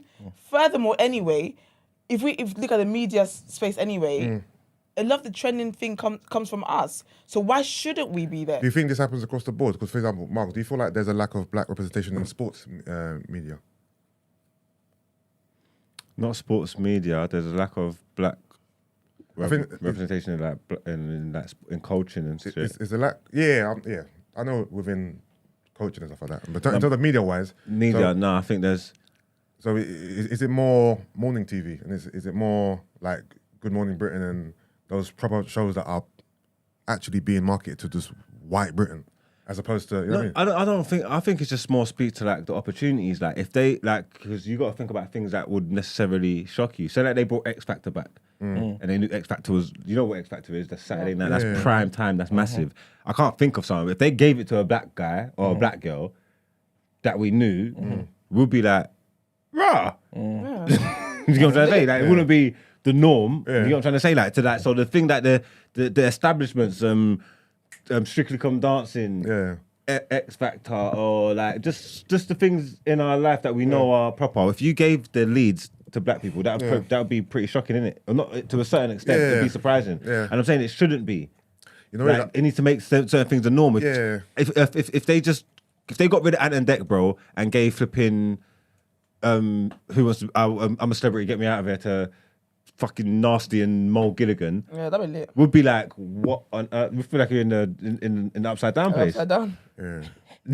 You really would feel like the upside You get what I'm down. trying to say? But it's like them opportunities there should be able and open to everybody, innit? It should be cool. Like them institutions shouldn't just be saved just for the white elite or whatever. Like everybody should be. I'm not saying just because you're black you should be able to get there on merit.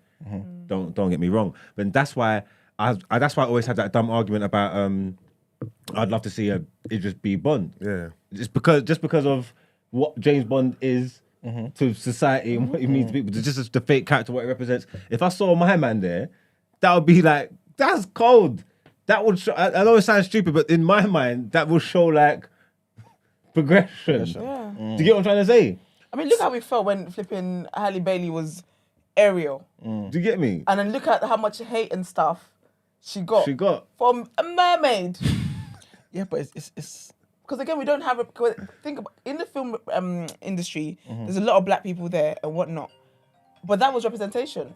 Like, getting to see a lead be a black woman, that's representation. I feel like we deserve representation because we contribute to these spaces. We contribute to all these things that are doing well. We absolutely deserve... It's not right for us to be in the back rooms all the time. It's not right, man. Morning, caller. Call again, please. All right. And obviously, we're sticking to media because that's something that's hyper visible, innit? If that makes sense. Obviously, we do want black representation in other places, but even when, again, it's not necessarily a direct correlation when you talk to politics and stuff like that, because the black people that make it that far in politics, when they start coming out, we start talking about they're not even black and they haven't got our experiences. It's not like someone that's been plucked from our demographic and put in that position. You get me? Their experiences and that are different, so it's hard to even relate to. And I don't know, when people doing it in finance, they usually you don't see them or you don't hear what they're doing if they're doing philanthropy or anything. You don't know, so we're stuck on the media thing because that's what's hyper visible. That's what we can see. That's where the representation gets out, innit? Because I wouldn't know what black people are in high spaces in law or judges or anything like this or like surgeons or whatever. I wouldn't know. You get me? So that's probably why we just stick to the media because it's easier to. It's right there in front of you. It's right there in front of you. You get what I'm saying? Morning, caller. Morning. Morning, guys. What you guys saying? Good, thank you. Who are we speaking to, please? I'm speaking to Mav. Morning, Mav.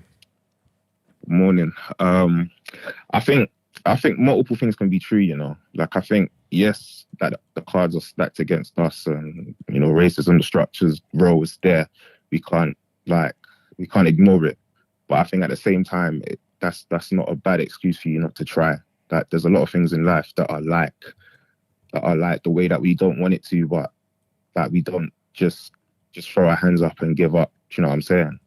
I don't know if it's a strong enough excuse. So now I could be talking from a place of privilege. Some people's life have been struck by the system a lot harder than some of us. And I think that's important to recognize. I don't want to talk lightly on racism and the structure that it is, because I've faced racism before and we all have, but we face different levels of it.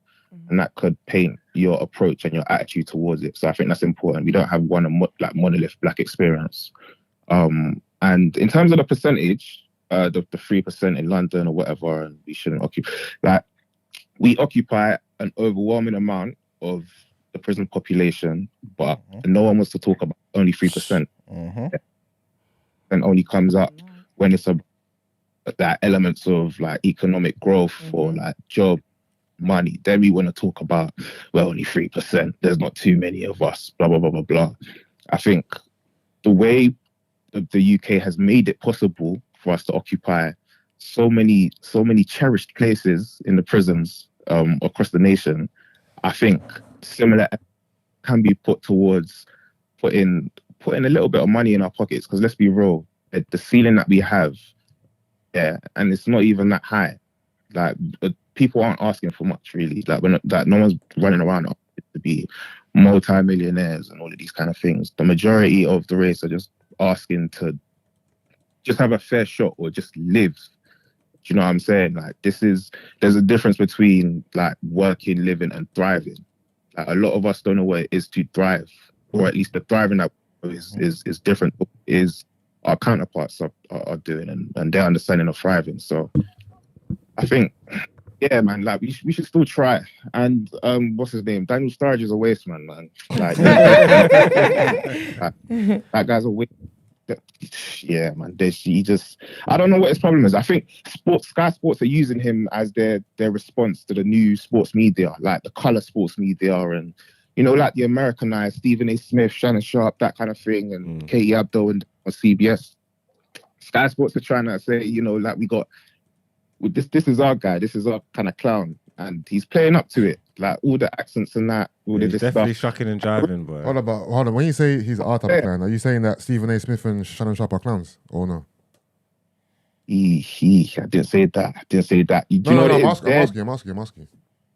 So they're refined. I feel like they've got I mean, Stephen A. at least has got decades of experience under his belt. Those he's guys actually know like how a clown, to but act. Stephen A takes part in buffoonery when he's ready. He says some things on his platform that I don't like. You get what I'm trying to say? That doesn't always help the advancement of the people and that. You get me? So I suppose That's very true. I think like he speaks for the conglomerate a lot in a lot of situations where he could be advocating for the black athlete a lot.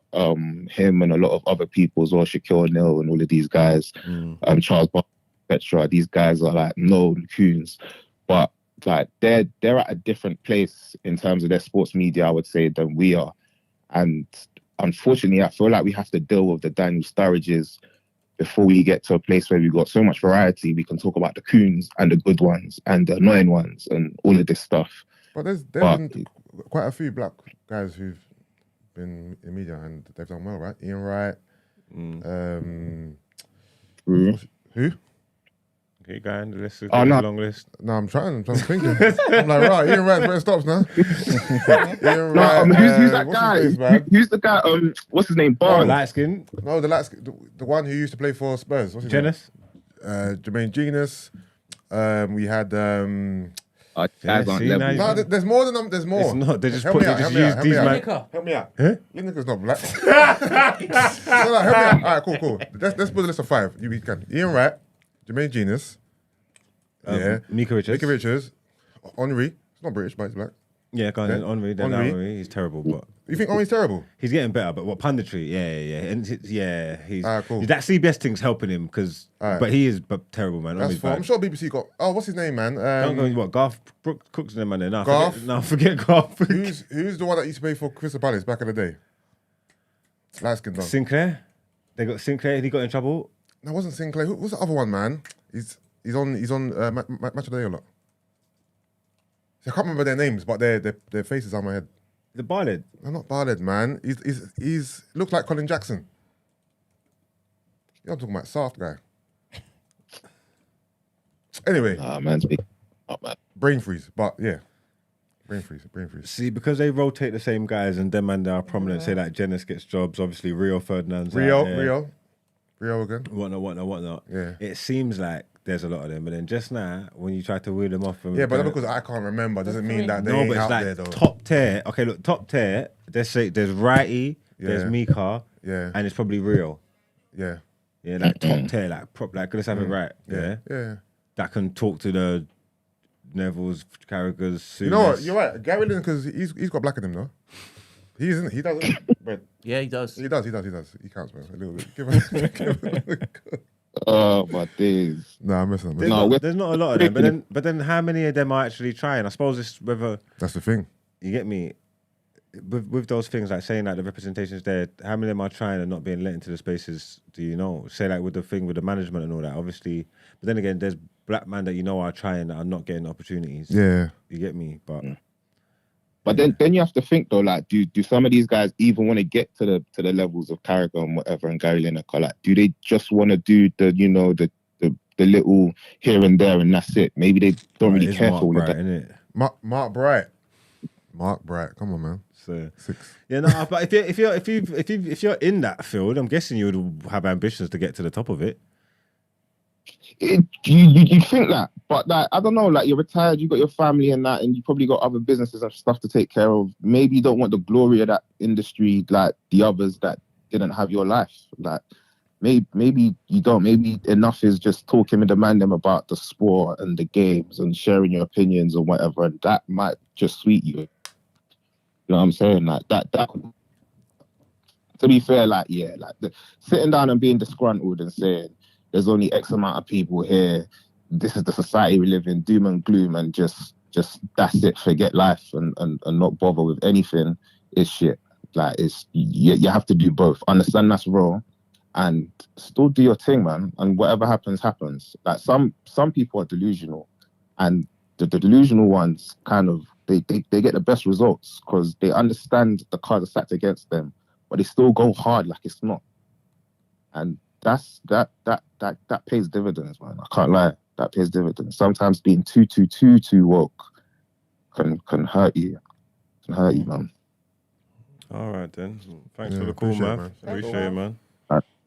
Take care, guys. Take care. Yeah, I mean, I'm chatting to a few people in the chat who were talking about the representation and stuff. Maggie was mentioning because we're 14% of the population in London, we should have 14% of people in positions of power, like managers and things of that nature, right? But again, I just feel like, me personally, anyway, I feel like we have an obsession with wanting to be represented in spaces that, for the longest while, we say they don't care about us. They say they, you know what I mean? Like, they capitalize off of us, of our talent, this, that, and the third. But it's like, why doesn't anyone think to just do it for themselves? How easy is that though? It's very hard, Exactly. but it's necessary for anything long term. But when you think about I think when you think about what real life people are dealing with, real life responsibilities people have, all that kind of stuff. Yeah. It is difficult to walk away from something. Say I wanted to walk away from a job because I'm not being promoted, I'm blah blah, and I'm going to start my own stuff. That comes with a lot of sacrificing, and real life shit happens to people. Like 100%. they might have kids to feed, they might have responsibilities and whatever else. They might have lost somebody. Like, it's not so easy to just get up and be like, you know what, let's just start our own and do that. Because even people that have started their own, look how many years it's taken them. And even with that, they tell you how difficult it is. And some people even say, do you know what? It's not as glamorized. It's not as glam and glitz as it looks. Starting your own thing and having your own business and all these things. And you know, if you can find comfort in what it is that you're doing and be content in that, maybe stick with that. Because the stress that comes with other things. Do you know what I mean? So it's not easy for us to just be like, well, yeah, I'm going to start my own. Because even when people started their own businesses and stuff like that, you still have to come up against a system. If you want to have a shop, you want to have a salon, you want to have whatever it is that you want to have, you still got to go to the banks to get mortgages. You still got to do all these things. Like, either way, you're not going to be able to cheat the system. Like, I get the whole starting your own thing, but if everyone got up and decided to start their own, who's going to be working for who? How would anyone have a member of staff if everyone gets up and decides to start their own? Because the reality is not everybody is fit for business.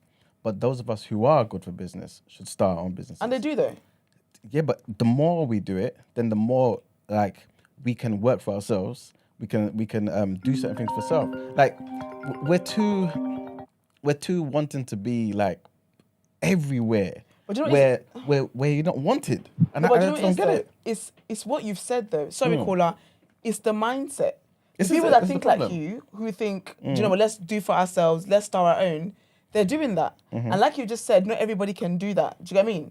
So That's the same with white it's people. happening. Yeah, but it's happening already, though. So I'm not understanding I'm not understanding the angle, because again, if it's a case of let's do for ourselves and let's create our own opportunities and whatnot, the people who have that mindset are already doing that.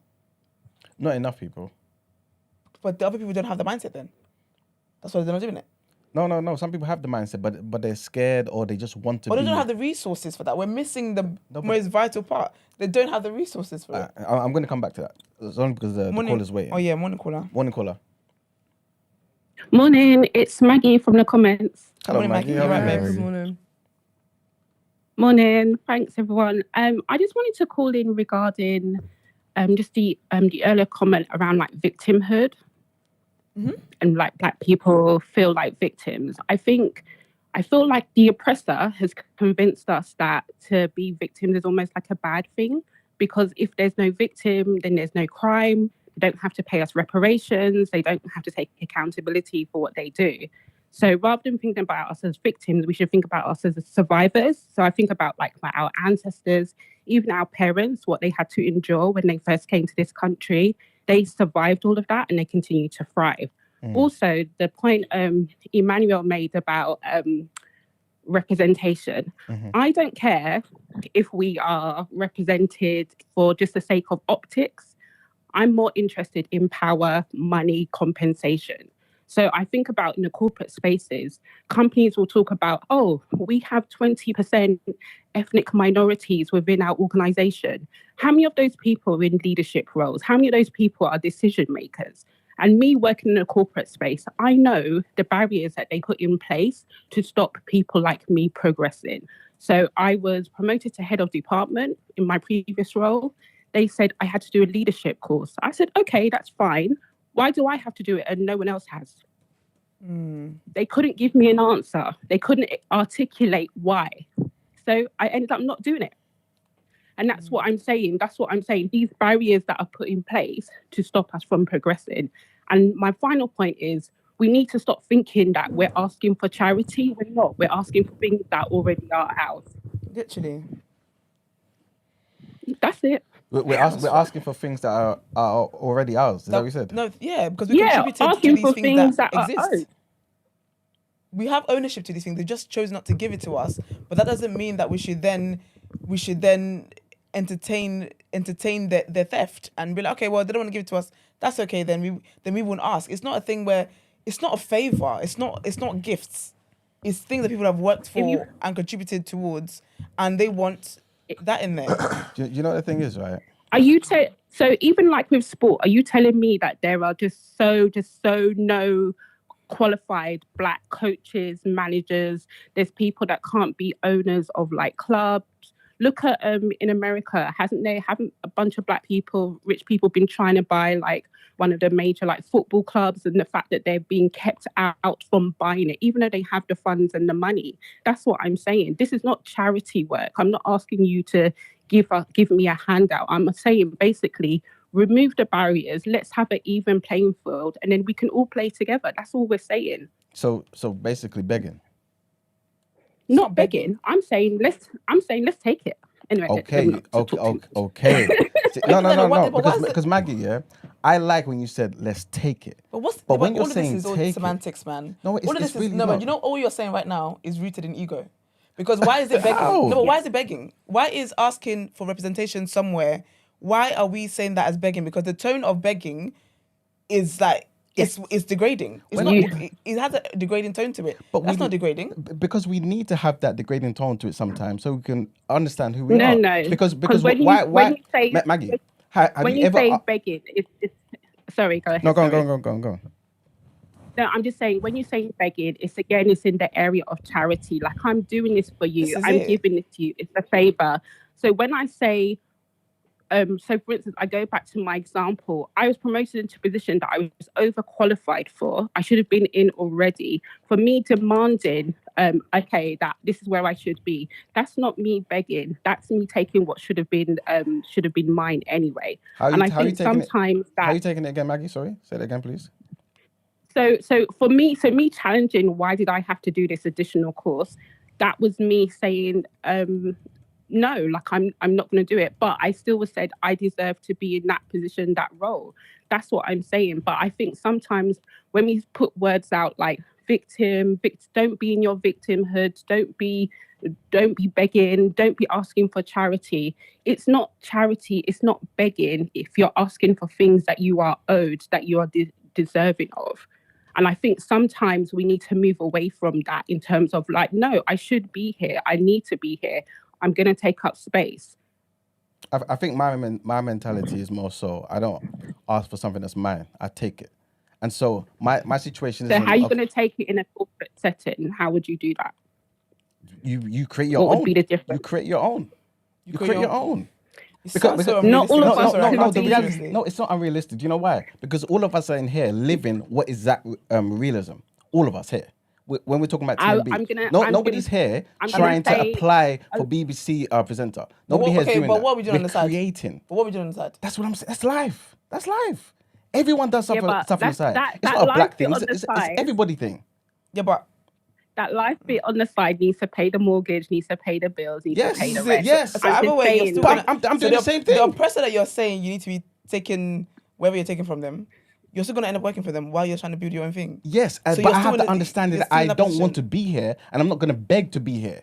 I understand I'm doing my thing, right, to take as much as possible. But you're still shaking your ass for the white man. How? Because when you did the whole go and take it, go and create your own blah blah, it gives off the tone of you cut off, like you're not dependent on them. But you are dependent on them because you're still working for them. The plan is, I know I don't want to be here forever. I understand that. It's just like a slave working for their freedom. Like a slave working for their freedom is not the same person as a slave who says, I want to be here with myself forever. Completely two different people. But if we keep having that mentality of, I want to be here, I want to be right up there with Bill and Frank. Why? this same type of thing happened. You get what I'm saying, though? It's killing me. This same type of thing happened, right? Man screaming freedom. What about when you want to clock in? You know when man's working, I can't go take it. No, wait, I don't get off till 7. Don't get off till 7. Can't take it. I'm gonna take it later. Everyone talks about being realistic, this, that, and the third. But the reality is, look, back in the day, yeah, I feel personally, right? Again, I see things from an economic standpoint. What I'm doing here, I can't do here, right? And so my thing is, back in the day, when black people didn't have a choice, they created their own hotels, their own businesses, their own restaurants. All of these things happened. When all of them, the barriers went down, man, what did they do to those people? What did they do to those people? Obviously, you're talking about certain instances, but the reality is that didn't happen to every black business. In general, like, it didn't happen to every black business. Like, whenever, not every black business, then. But I'm just saying there was enough black businesses to thrive, and black people, right? They had their own stuff. They controlled the economy. They gave jobs to black families. All this type of discrimination, microaggressions, is not happening in a black business, or at least it shouldn't be, right? But when civil rights and all that got sorted, 1 second, Maggie, right? Everybody abandoned going to black hotels. Everyone abandoned going to black restaurants. Everyone wanted to go to the Marriott. Everybody wanted to go to all these other places. You know what I'm saying? And so the investment, the care about black businesses, black ownership, self-reliance, economic, just thinking independently, right? And relying on self went in the bin. And we're doing the same thing today. Same thing. Not everybody can be an entrepreneur in every single race. But those of us who can, let's do. And then we can provide opportunities for those who need jobs, who need opportunities. We talk about we're the talented, most talented, yet we're giving all our talent to people who hate us. How does this make sense? Anyway, I'm listening, man. Rich. Okay. Can I just say, look, you man, I'm with you in the revolution. Like, you know me, I'm always there. Facts. But the only thing I would say is like there can be two things that can be true at the same time. I agree. We can be setting up our own things, but also we can be thriving in spaces that we're allowed to take up space in. People got bills to pay. People got, you know, their children have to. People live in areas that is maybe predominantly white. Their children still have to go to school. You know, we still need to buy things that we're able to access. All of that is true. I'm not disputing anything that you're saying. Or I'm just saying is that to say to others that are trying to thrive in spaces like, you know, white corporate spaces, and then almost kind of like coming at them because they're not setting up their own company, I think is just a bit unfair. That's my only point. I think it should be like, I'm wanting all black people to win, whether you're setting up your own thing or you're in a corporate space or you're working for, in quotation marks, the man. I want everybody to win. So that's what I do. I support everybody. I hear you and I agree with you. I think maybe the only disagreement I have with you is just sometimes the language, right? Like, for example, allowing and asking for representation and things like that. My thing is, let's take by force, especially if you believe it's yours. Nobody can come to your house and take something, right? You see them wearing it and you say, can I have it back? You are taking it. In that situation, you understand between taking and asking. You know what I'm saying? And that's kind of how I kind of see it. I think that's another conversation that we shouldn't have in a public battle about, you know. All right. But yeah, I hear what you're saying. But thank you, everyone. Thanks. Thank you for calling. Thanks, Maggie. Thanks, Maggie. I sent you a message, Emmanuel. All right. Okay, let me read that real quick.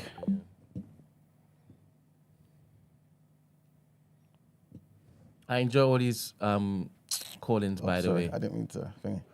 I enjoy all of these call-ins, by the way. Really, yes, really appreciate 100%. the community actually sharing their views, even though sometimes you're basically saying the same flipping thing, but just it's little fine points in which it is that you guys got. I just don't understand. People talking about I'm speaking from a position of privilege. What privilege are we talking about?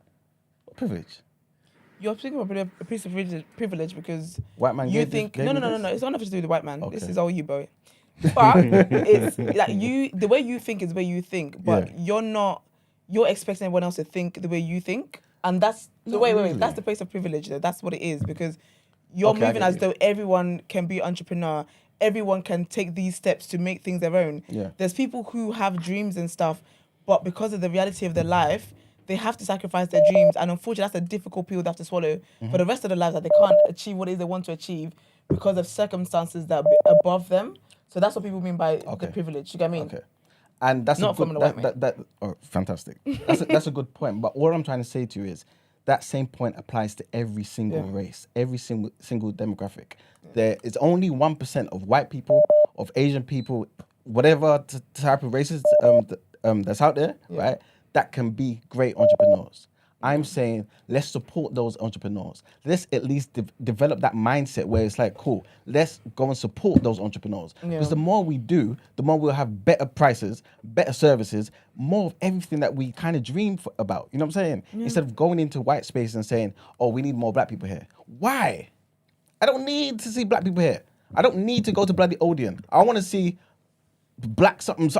Let me go and sit in there. You know what I'm saying? And, you know what I'm saying? You know what I'm saying? I don't need to see Odeon. Sit down in Lux Odeon and get burgers. No, let me go to Just Jeans Odeon and I can order fufu. No. I can order. You ain't eating fufu. Wait, I'm trying to watch Little Mermaid. You know what I'm saying? You know what I'm saying? Swallow. You know what I'm trying to say though? But you know what's It's ours. But you know what's tricky though? It's tailor-made Is there a caller, for sorry? us. Yes. Oh, sorry, okay. Actually, Sorry, caller. No, you're good. Hey, morning, y'all. Good morning. Morning, Stacey. You right, babes? Morning. Yeah, I'm good. I just wanted to touch on some stuff that I said in the chat about Black people and being obsessed, or is that the question, or the verbiage, obsessed with victimhood. Yes. I think our problem, like as Black people, isn't. Yes, part of it is being obsessed with victimhood, but for me, it's like, okay, we cannot invalidate the fact that we are victims, right? We acknowledge it. It's fine. We recognize it's the bane of a lot of our struggle. That is okay to admit. We should admit that. I think in admitting that we have to, it helps us recognize the problem that's going to help us get to the solution. But I think our problem is more so we always try to solve the bigger problem instead of trying to make the smaller efforts that's going to ultimately come together and, create a bigger result. And I said that in the chat. I feel like when it comes to things like racism, it's not going to change ever. And if it does, it's not going to happen overnight. So some of the stuff that, like Eman, like you're saying, let's create our own businesses. There is a glass ceiling there. Like, as much as you'd like to say, well, let's go and create X, Y, Z, do you have the funding? You're talking about, we just addressed in the chat how there's a gap when it comes to the race gap when it comes to pay. So there's already a disadvantage there when it comes to self-funding it. So what's the next option? Getting funding from other sources. What are you going to do? Get a loan? There's a gap there too. So like we have to understand that at the end of the day, when you look up, there is a ceiling you can see through, and it just exists for us. And I know that it just sounds more ideal to just do our own, but I don't think it always works like that. Like I think that for some people they have that privilege, but I think where we really should focus on that we don't focus on is, again, those smaller efforts, and people really look over them because they're trying to get to the bigger solution first. When really and truly, if we just focus on those small things that we can do within our communities, imagine what 1,000 small efforts can do. What but are instead, we're things? all trying to do one big one. What are the small things that we can do? It's hard to come up with examples off the top of my head, but I can think of one. When it comes to like real estate, this is an example that this has passed. I don't think the opportunity is as easy to do now, but in LA, for example, one big problem that we're dealing with here is gentrification of South Central, I'm born and raised in Compton. Compton's not South Central, but it's adjacent, like both hood areas. And now what we're discovering is because LA has developed a lot recently when it comes to our entertainment complexes, we have a lot of new stadiums. A lot of white people are coming, buying properties in neighborhoods that were predominantly Black, marking up the prices crazy and moving us out. Can you imagine what we would have done if we would have just protected, our neighborhoods, just started there? Just started there. I 100% agree with you. Those are small things that we can do when it comes to our schools. We're so worried about, the districts giving us additional funding to be able to do, have more things, have more state-of-the-art rooms, have more whatever. But it's like, even in, white areas where they're not necessarily as satisfied, they have more than us, don't get twisted, but like they're not as satisfied with what the district's able to do with the funding that they were provided, they put small resources together, whether it's monetary or not, to be able to provide for our schools.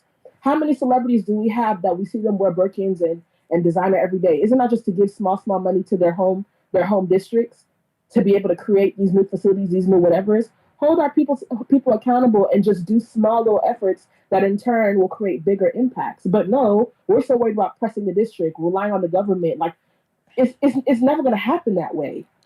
Worry about the small contributions that you can do, and then it's going to turn out to be something bigger. Can you just?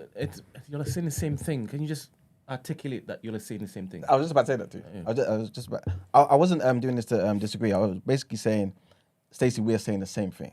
I'm agreeing with you.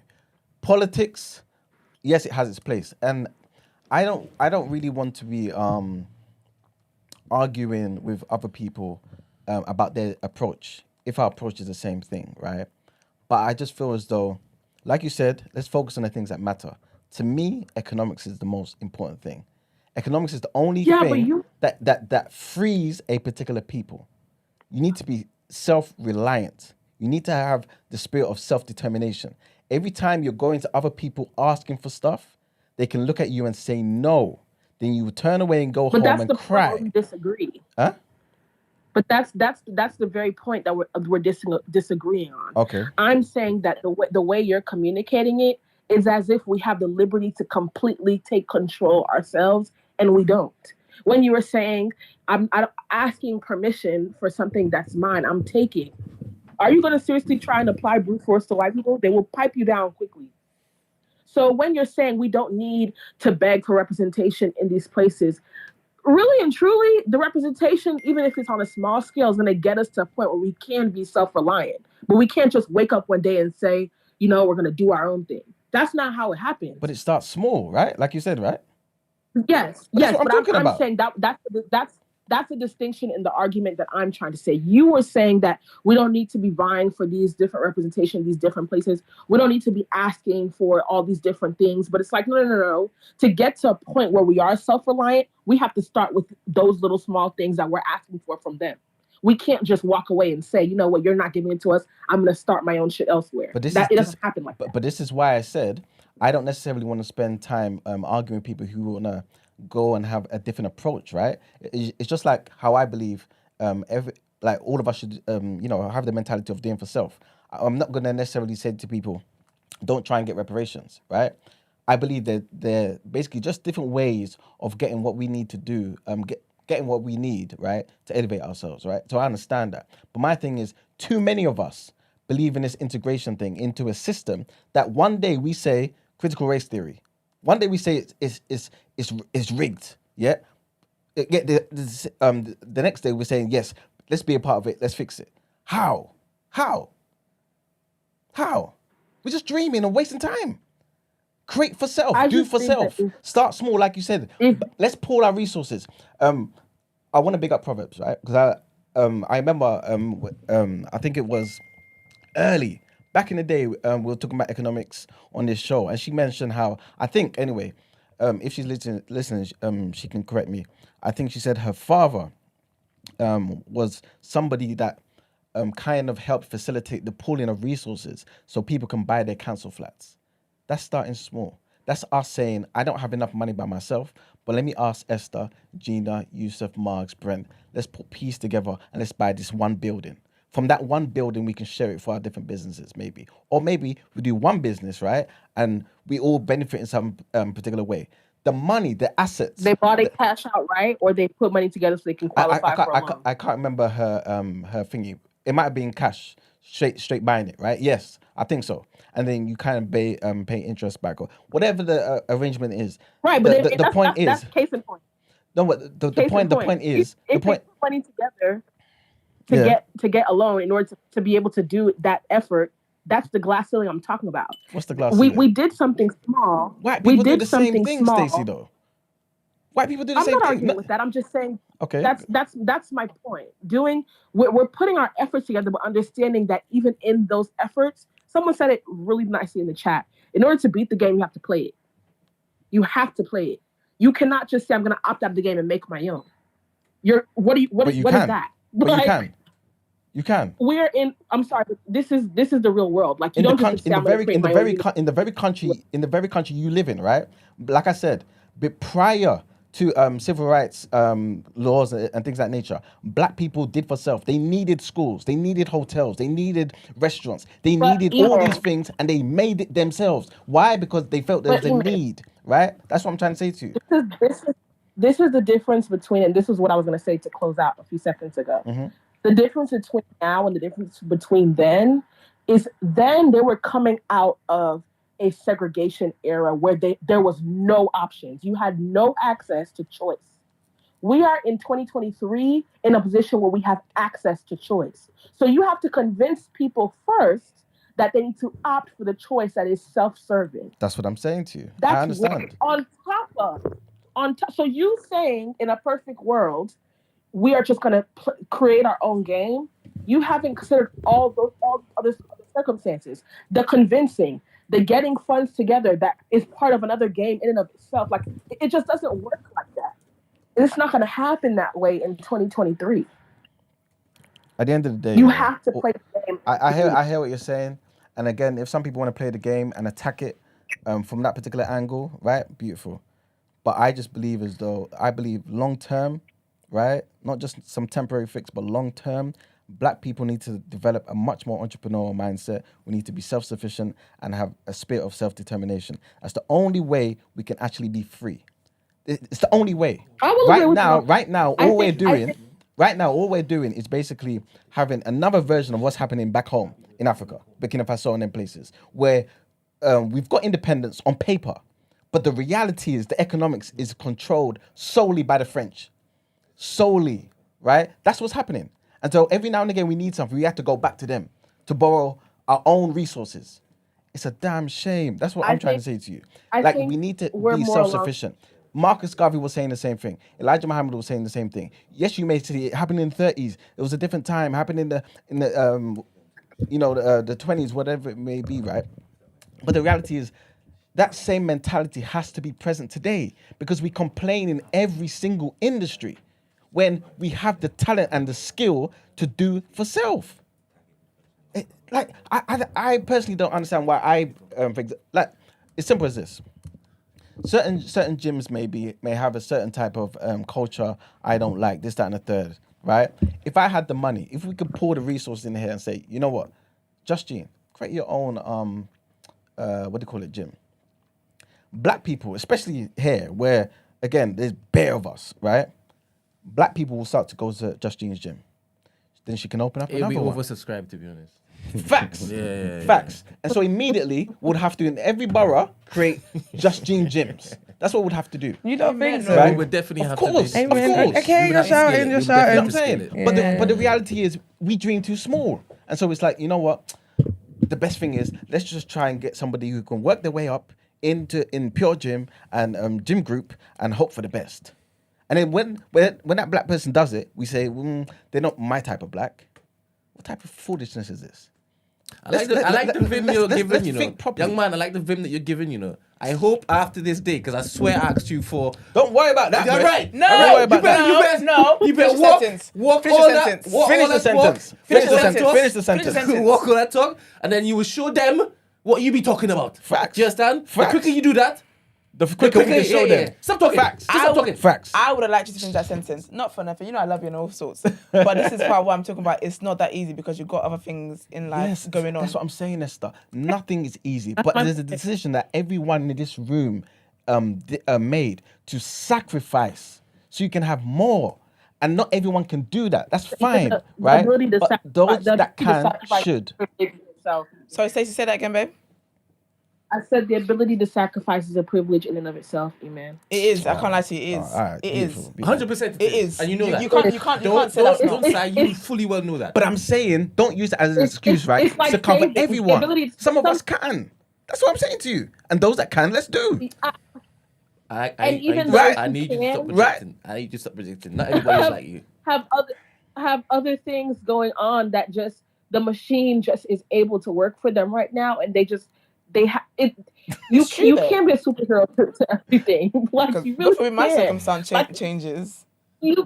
You got to do the best that you can with what you got. And I'm not Precisely. Do you know what I mean? Bloody hell. Like, I'm not disagreeing with you. You got to do the best that you can with what you got. We have obviously been dealt a shitty hand of cards, but I will agree with you on that one point, E-Man. Like, we can be doing a lot more for ourselves. But again, just to close out, because it's been quite a second. Black people, we really need to stop expecting white people to do for us. They ain't never done for us before. They're not going to start tomorrow, Facts. even if we do, defeat racism. So the little that you can do, nobody's expecting you to be God. Nobody's expecting you to be Jesus Christ and save the world. But if you can just do this, make impacts in the small little things that you're involved in, and just, set pace for the next person who's after you, and, inspire others who are around you to contribute to that mission, God knows where we'll be 50 years from now. Even in the 50 years that between now and, the 60s, where we're dealing with civil rights issues, like, we've made substantial progress. Can you imagine the type of progress that we can make, before our next generation comes? The possibilities are endless. But if we keep expecting or, waiting for white people to do for us, it's not going to happen. So let's just get smarter and smarter as time gets by, and, divide and conquer, and, be great with the resources that we have. Facts, man. Thank you very That's much. it for me. Thank you, very much, Stacey. Stacey. It's a Later. good roundup. Bye. Can I just clarify something? Right? And when I say clarify, I mean ask you guys to clarify for me. Okay. Right? This privilege thing that I supposedly have. Yeah. Please You don't, explain you, to don't, me you, again. don't have any privilege. Don't worry. You don't No, have I any just want to understand. privilege. this. You don't, No, you Don't just say that. don't delve into what they're saying. You don't No, have any privilege. I just want it's to fine. understand it, though. I don't get it either. Let's wrap. All right, cool. You guys can DM me and explain to me my privilege so I can better understand. I'm waiting for my thing to load up. Well, yeah, we're pretty much done, man. Why did my thing do this? Oh, why is this more? It's the white man. You know what it is? Because you're using Google Docs, not Black Docs. We can do 2 sets, 3 sets. Yes. Every morning you come here to basically broach the world, right? Yeah. Do you think everybody has that privilege to do that? Because you have a job Yeah. and you still come here. Do you think that you can afford to do that? Of course you can. You're here. Okay. Do you understand? Do you think every black person has that particular privilege? No. This is simply Just that. Simply put. Okay. So not everybody has the mindset. Don't say the mindset. Remember, you can afford to come here every morning. If I said to you I was putting myself in debt coming there every morning, is that privilege though? That's the sacrifice that you said that you could actually. Is that a privilege You can though? manage to do that, right? I'm asking, is that privilege though? 100% because you're still able to live with that particular. But the thing is, Okay, yeah, okay, you cool. can't project Fine. what you would do onto others. We're all individuals, isn't it? 100%. So what you're willing to sacrifice Yeah. to do this and come here, you can't put that on the others. And I agree, and that's why I said that same thing applies to every single race. I'm just appealing to those who can sacrifice, the entrepreneurs, those who have that mindset. Please do. Don't if do you've got that horse though. Yeah. Still Okay. please. Your delivery is very like They rush. it's brute force. Okay, It's, all right. it's harsh. I It's, love that. That's You know just what I mean? something. Okay, That's I heard. Big up the brute like force someone in the chat connoisseur. said, go and make your own electricity then, because you're using white man's electricity. Is that person intelligent? Is that? Is that person The intelligent? lack Who is of it? thinking. Who said it, right? I laughed though. I love that. I can Good only have morning. intelligent conversations. It was Good morning. I think it's a joke, obviously. I'm joking. Yeah. Morning, Good morning, caller. caller. Good morning, caller. Who are you speaking to, please? Hello, Who's this round Andrea. and against? Hello. She's not calling again. Don't worry. You blocked her. Oh, having a great birthday? Oh, can we go? Move on. Okay, get Hello? food out next year. Why is this happening? Yeah, we can hear ourselves in the background. We don't really like that. Yeah, don't worry. I'm not accepting it. Right, let's wrap this up, man. All right, Yeah. well, let's move on. Beautiful. Pro black, everybody. Headline.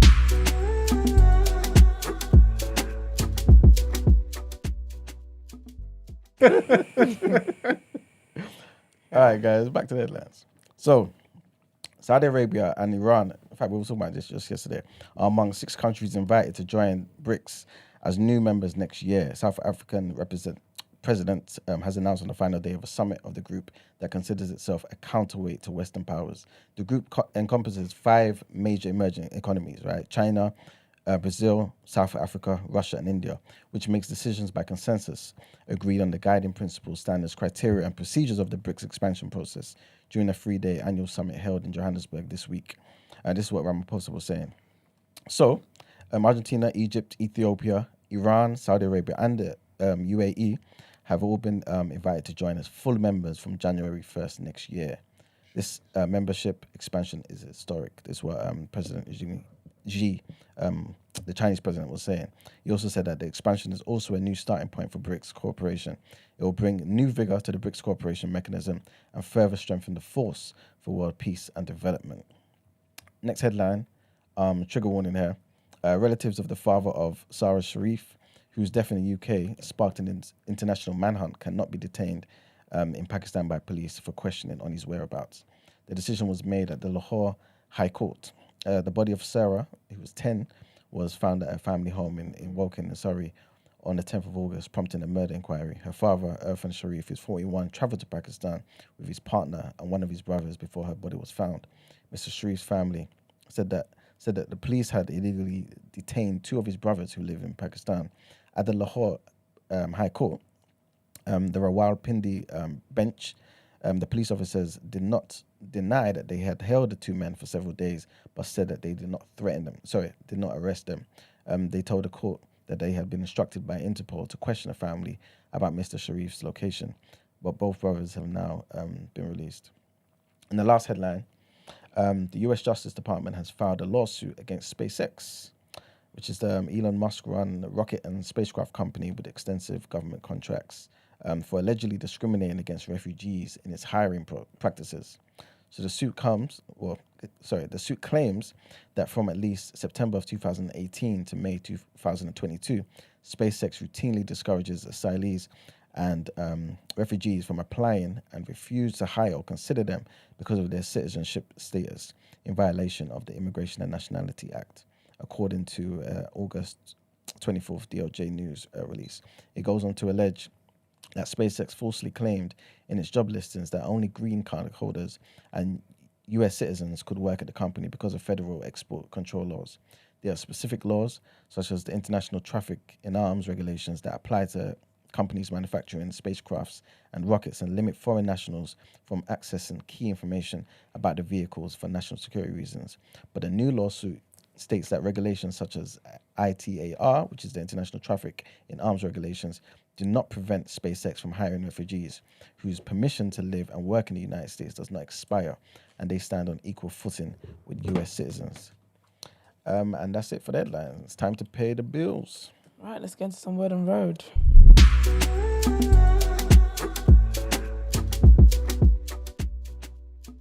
Very, very, very quickly. I just thought this was very sad.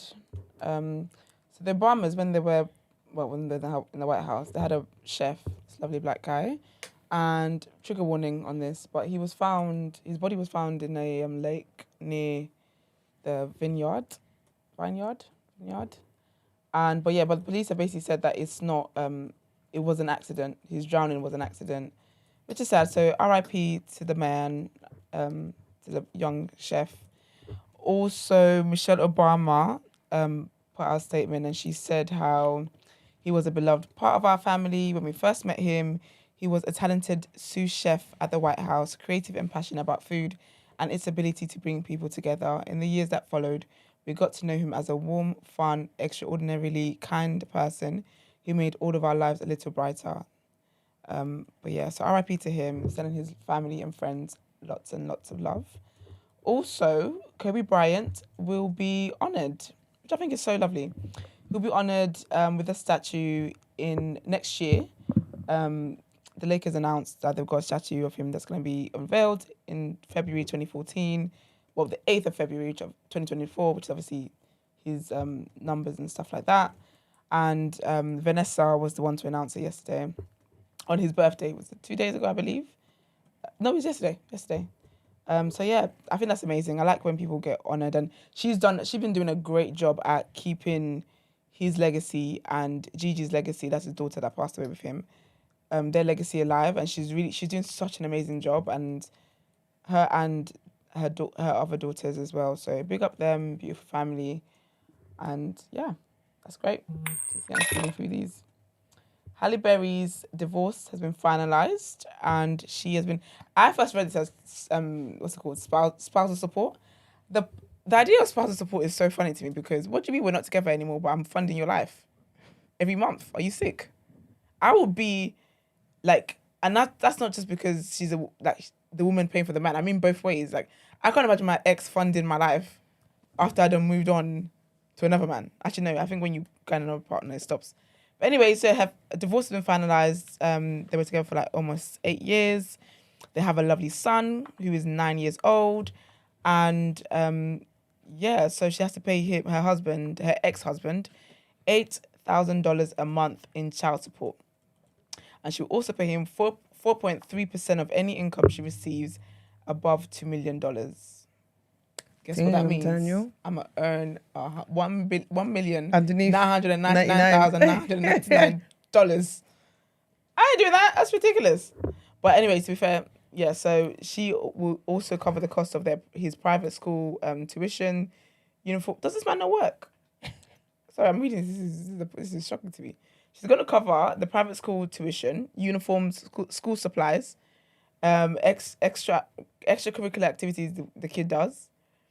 And she's agreed to pay him back. Anyway, I'm tired. So, okay. What else is next on my... Jesy Nelson broke up with her boyfriend. Very, very sad. They were together for like 9 months. I don't like breakups, you know.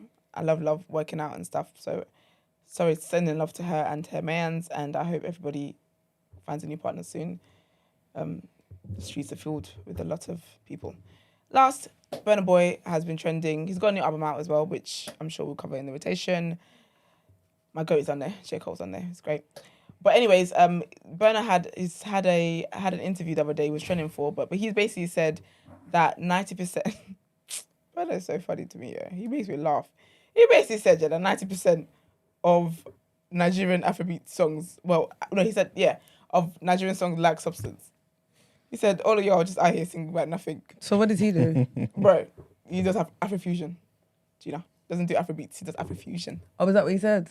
That's what he does. Okay. That's what he said. He said, so basically this is another interview just like last year where he was talking about Afrobeats and whatnot. And he said Afrobeats, he doesn't understand where that term came from and whatnot. It's Afrobeat.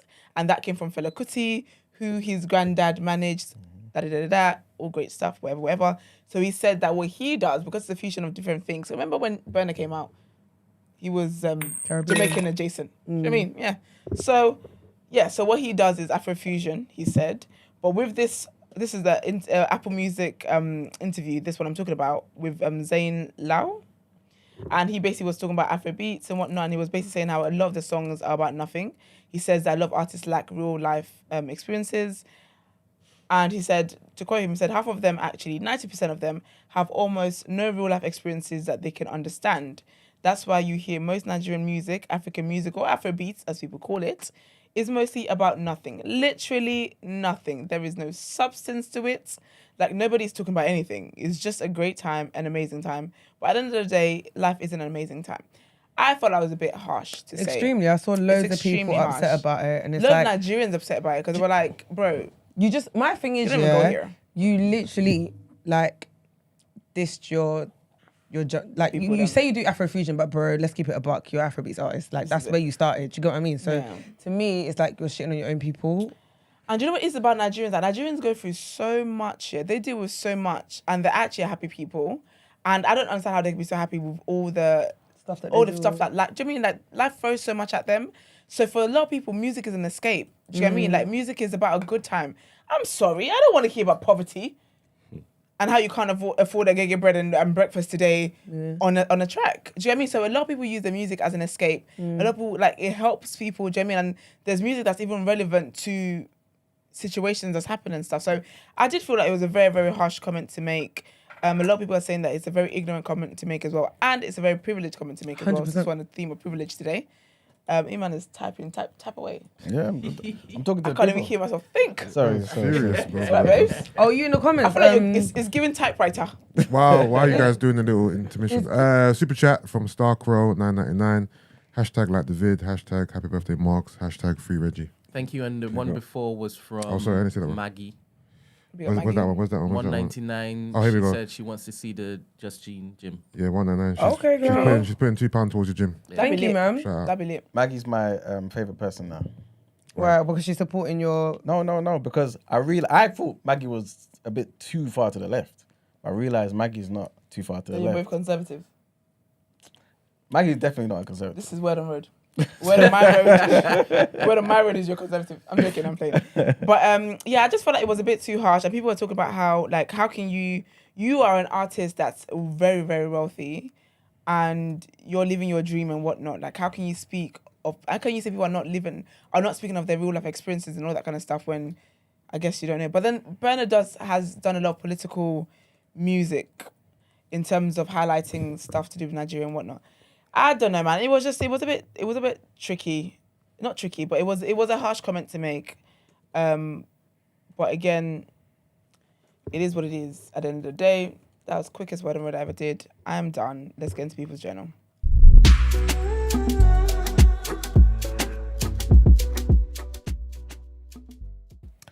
All right, people. Welcome to the People's Journal. Sorry, I'm just reading through the Bear in it. love emails. I'll be quick. Welcome to the People's Journal, where I give you the news from an economics point of view. All right, then.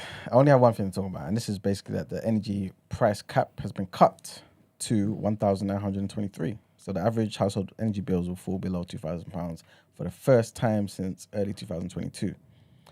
This is because, obviously, the energy regulator, Ofgem, has lowered the price cap now, right? For those who don't know, the cap basically limits the amount that a supplier can charge per unit of gas or electricity that they sell. And that's going to be set at £1,923 from the 1st of October. So hopefully everyone's going to have lower bills. Apparently it works out to about roughly £150 cheaper per year from the start of October. Not a big thing in the world, but it's still something that we can all put together and use to be free. But also, they still end up shelling out more on energy this winter than they did last year. Because of the stuff I mentioned yesterday, I believe. But yeah, that's literally all there is to it, man. I believe they're going to go into a bit more detail a bit later, or they have during the show already. But yeah, on Monday I'll probably speak about it in more depth. But yeah, man, a bit of good news for us, man, for this winter. Is that it? Yeah, that's it. Oh, and you didn't even do the whole preface about you're going to keep it light and short today. Yeah. Should have. That's lovely. All right, well, let's get into some Sis, What Would You Do?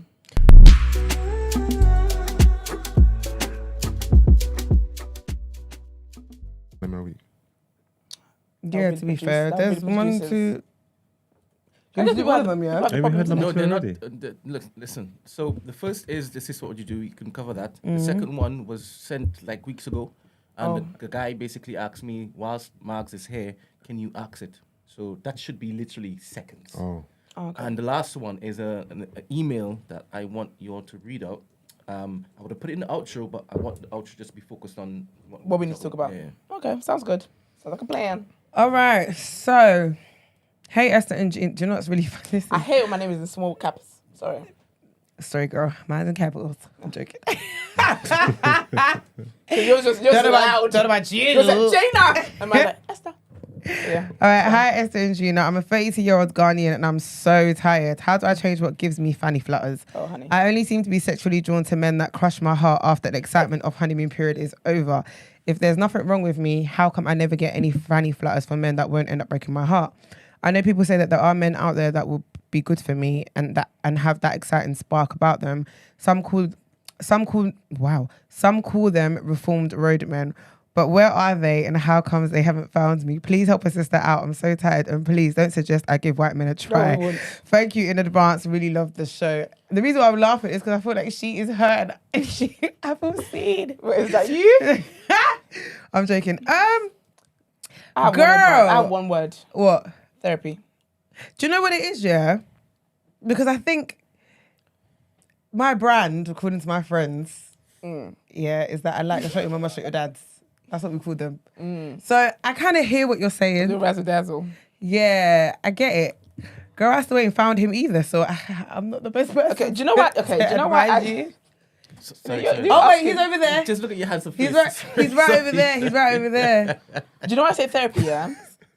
Because if you're attracted to men that are essentially not good for you, It's trauma related. it's trauma related, baby girl. It's trauma related, and also there is something in them that you keep attracting, and that you're attracted. You need to work out. You need to break it down. Do you know what I saw the other day? I don't think I saved it yet, but it was a guy talking about like being peace in a woman's life and stuff. Yeah, and he was just like, someone's childhood affects how they are today if they haven't worked on it. So he made a valid point and was like, if she grew up in chaos, she's going to want chaos, and she's going to see chaos as a form of excitement, or like comfort. Because it's what you're used to. Because it's what you're used to, right? Yeah. He was like, and anything other than that she'll see as boring. Yep. And I thought, damn. No, that's a word. I thought, oh my God, she's speaking to me. Listen, I love when posts drag me. I love when my therapist drags me. I love it. He's dragged my edges. Listen, I love it. Pull me by my edges. Yeah. But no, I'm being dead serious. I think you need to figure out what it is about these men that you like, what it is about them that attracts you to them. And I honestly believe that when you break that down, when you start breaking down the chaos and what their qualities are, and why actually that's not really good for you and stuff like that, you then frees your mind up with the space to now think of what is actually good for you, and that's you will start to seek those good qualities and those good traits, and your fanny will start fluttering. Fanny flutters, we can't really help with that. It's a biological thing. I didn't know fanny flutters was only. I just thought anyone that I found attractive. Yeah, but to be fair, it is. But then I think it's also character, though, because there's certain things that people can do that can give me fanny flutters. That's not true, based on actually. physical That appearance. is the word. It could be your mannerisms, how you speak, how you address, A little oomph. how you're stern, or like, do you know what I mean? Like, It's just like, ooh, okay. masculinity. Yeah. I can be like, okay. I hear you. So I think it's not just based on physical attraction, and I get that. Yeah. I will say though, I am aware, again, we've got a theme today, that being in therapy is a privilege. It is, because therapy is bloody expensive, mate. So I think that if you're not able to do therapy, honestly, just sit down and reflect. Sit down and think about the most common themes in all the guys that you've dated that it hasn't worked out with, and figure out why. Like, literally meditate and sit down, journal, think with yourself, why is that you're attracted to these guys? You got to work through it. That's the only way. You got to break things down. You got to break it down to 0.0, and then you'll be able to then build things back up and have a new type. I honestly believe that you can change your type. So, yeah, man. I wish you the best with that. Yeah, what Esther said, honestly, Retweet. I do not have the skill set to advise you Yeah, it's difficult, man. on such a topic. Because when you're used to something, you're used to something, innit? And unless it's nature. Like, it's literally how our brains function. But do you know what annoys me though? Because my whole argument and debate is also like, but why can't why is it that the guys that you actually are why do they have to break your heart? Why do they have to be these bad people? Like, why can't they just get this? Do you know why? Why? Because you're attracted to them, you haven't worked on yourself. So he too has not worked on himself. So how is it like for like? Yeah. It's literally trauma bonding. attracts. It's trauma bonding. Do you know what I mean? So you can't want better for him when you yourself, you know that if you were actually in a better place, he wouldn't be where you go for. 100%. So yeah, you got to literally work on that yourself. But I wish you the best though. It's not easy. It's the ghetto, man. It's the ghetto. But I think also as well that I've got to credit you, the fact that you know that you're picking bad boys, that is the first step to healing. You recognize. But what is your definition of bad? Some guys Because just I feel know, like, you know... you know, man. No, I they're not good for you. I feel like... You know you're going to chop breakfast. I feel like there's levels to this shit. Do you know what it is? Let me be honest, yeah? It's because it's sad to say, but I'm the 99% of men are going to fuck you over. That's me. That's not your story. I know, but That's what just, it's been. We're not going to speak But I like just the feel like, intense. okay, but so for me, it's like... 99%. Do you know how wild that is? So, Gwen? fair, yeah, but I'm like, pick your... So for me, it's like, pick your fuckery. Do you get what I mean? No, that's That's what I feel. if the baseline is that, I could understand why you would now say, then if it's going to be inevitable, let me pick somebody I'm going to have a good ride with. Yeah. But change that flipping baseline. Okay. 99% is wild. Mad. Here Do we you know? are. That's 100%. Can you... I'm sweating, please. Because you know sometimes, okay, because what you just said here, it sounds like a lot of people that say like, oh, all men are trash, you got to pick what trash you can deal with. I don't believe that. There are great men out there, you know. I love that for them. Fantastic. Love that. Fantastic, wholesome I men. love that for them and They've- for the and people listen, that have found them. Nah, you will. They However- exist. No, I'm joking. Do you know, you don't help with that dilemma. She's like, sis, you like what you like, okay? I said That ain't no problem. I literally just said I'm not equipped to talk about this. This is because my hair's been in bondage for years. Listen, I and think we still here. Yeah. You know what? Just work on yourself. Honestly, that's honestly the only way you're gonna get through this. That's the honest truth. And I'm telling you that from experience because I've had to question the kind of people that I'm attracted to, kind of people I attract as well, and what I want is so different from what it is I've been with in the past, and I'm attracting that now, like what it is I actually want. So, yeah, you gotta work on yourself, man. That's really it. And also, not all fanny flutters should be followed. It will lead you down a destructive path. I heard something from someone actually who said how, you know, when you have like butterflies in your stomach and you're like, oh, there was about like it's not a good feeling. It's your stomach saying that's danger. But then we've romanticized it to think, oh, it means that this is gonna be a good person. I don't think I've ever got butterflies. Oh, I've had butterflies. No. And those butterflies turn into snakes. Ate my heart up. But yeah, is that it? Is that it with that dilemma? Mm-hmm. Number 2. All right, cool. This is from Margs, yeah? Mm-hmm. So, hey, I'm a long-time listener of TDA. I have a dilemma for asking for a friend. So I've been single for a couple of years and all the girls I've been linking are usually one-night stands or I link them a couple of times and get bored. Then a couple months ago, I met this married woman that's my type. You are on one this week. But it's complicated because I slept with her sister a couple years ago. Damn. And the married woman is aware of this, but myself and married woman hit it off and had a lot in common. It felt so nice and real. We started seeing each other for a couple of months. Things started to get intense as we both started to catch feelings. She ended it with her husband, but he wouldn't leave her yard. Then one day he put a tracker on her car and caught us together. It's a pity because I really like this girl and the husband told the family that he caught his wife with another man. Now the sister found out about everything and the sister isn't talking to the husband. What? Why is the sister not talking to the husband? Why is she in it? Yeah. I feel bad and responsible. I wouldn't change anything that happened and the married woman feels the same. She's happy we met because the connection is real. What do you think I should do? P.S. No behaviour to the world and back. Period. Killy. All right. But I just added that. He's like, Killy. So wait there. So he's chopped the sister. Yeah.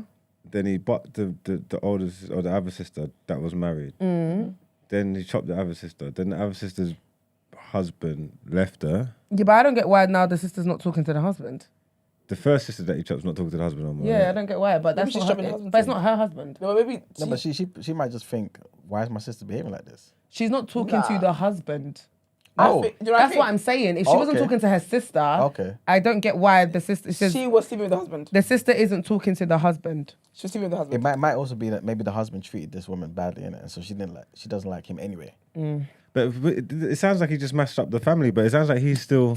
It sounds like he's still in the game. Right. Yeah, but he is. Yeah. What's his dilemma? Yeah, Because he's like, You said that you're cool. Like, It sounds like he's still in the game. This is what you said 2 weeks ago when I flipping read it to you. Huh? It's the exact same thing you said 2 weeks ago. Is it? Yes. Remember before the show started, I said there's somebody who sent a dilemma and check to see if it is that you want me to put it. And then I read it out and you're like, what's the dilemma?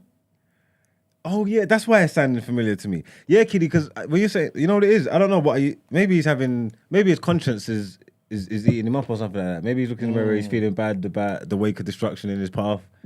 But Wake of destruction. but you seem like you're cool because obviously the wife's still the wife's still single. The wife can't be onto you. The wife's still. Bro, you ain't got a dilemma. You ain't got a dilemma. He doesn't know what This this nigga's segment's about. boasting. Trust He's me, boasting, isn't he? Oh my goodness. We went to the Afrobeats sisters. Innit? And I'm in the marriages, and it still want me home. Well done. Congratulations, Killy. We're happy for you. Yeah, man. We're happy for you. Big up yourself. Never spoil Give up some yourself, horns, King, please, man. Brent, please. Thank you. Alright. What's wonderful. I said, I fuck sisters, I break up homes. They still want me. They still want me. You got your Killy membership black card. Well done. Congratulations. You passed, man. You passed, trust me. Didn't even know there was a test, but okay. okay, so the last one is appreciation email from a listener. Says, happy Friday. Forgive me. These appreciation emails sit in my notes for a long time, and by the time I come back to them, my references are out of date. Or when Veronica called, I came back to it. Daily listener on Apple Podcast since last November. Usually the episode the day after at work. When I watch it live, I always like the video because I'm a little stuck up. Huh? Yes, she wants to be in the good books. Oh, I want to be in your good books. I'm a real It's a real catch-22 when there's short episodes because I know presenters have commitments outside, but selfishly, short episodes make my workday longer. Present resolution is to go back and listen to old episodes going forward. Koi was absolutely hilarious, but I fear the day that I'm fully caught up. I wish there was a supplementary show so I can wait for TMB to fully take off. There is a certain presenter my sister and I highly disagree with and their agendas and absolutely love it when Brent, Esther and sometimes Yusuf calls them out. To their credit, they drive conversation. I'm an alternative baby girl, so what has been truly surprising to me is my receptiveness to Margs, of whom I don't agree with on a lot of things, but what listening to the show has done is generate a weird respect for him because I've learned that some of his viewpoints are more nuanced than expected when he's not being belligerent. I don't even like sports. I don't even like sports or the reaction, but really. Even me. This is why she read that paragraph dedicated to you. I don't even like sports or the reaction, but even me, I want to push him over when he's bulldozing his opinions as facts. I'm signed up to the community. I've left 5-star reviews, roped my sister into the show. I don't have Twitter or any socials. The chat is super chaotic, overwhelming for me, and calling in, I would just trip over my words and embarrass myself. But please let me know any other way I can support, as I do subscribe to your vision, which is new for cynical old me, and can definitely see your passion when you speak about it, even if we can't physically see you. Right. It's palpable and infectious. Also, they're usually uploaded to Apple Podcasts on time, but no, Brent, the days they're not uploaded before my lunch at 2 p.m, my day is disordered, which is why I try to refrain from watching live as well. My favourite call was Veronica, the articulate brute force. I was in New York when I listened to it and was cackling in the streets at how much it shook Marks. Have a lovely day. Have a lovely weekend, daily listener. Oh, big up you, girl. Big up. Yeah, you appreciate that. And that is it from me. I guess we're going to go into our last set of headlines. Damn right.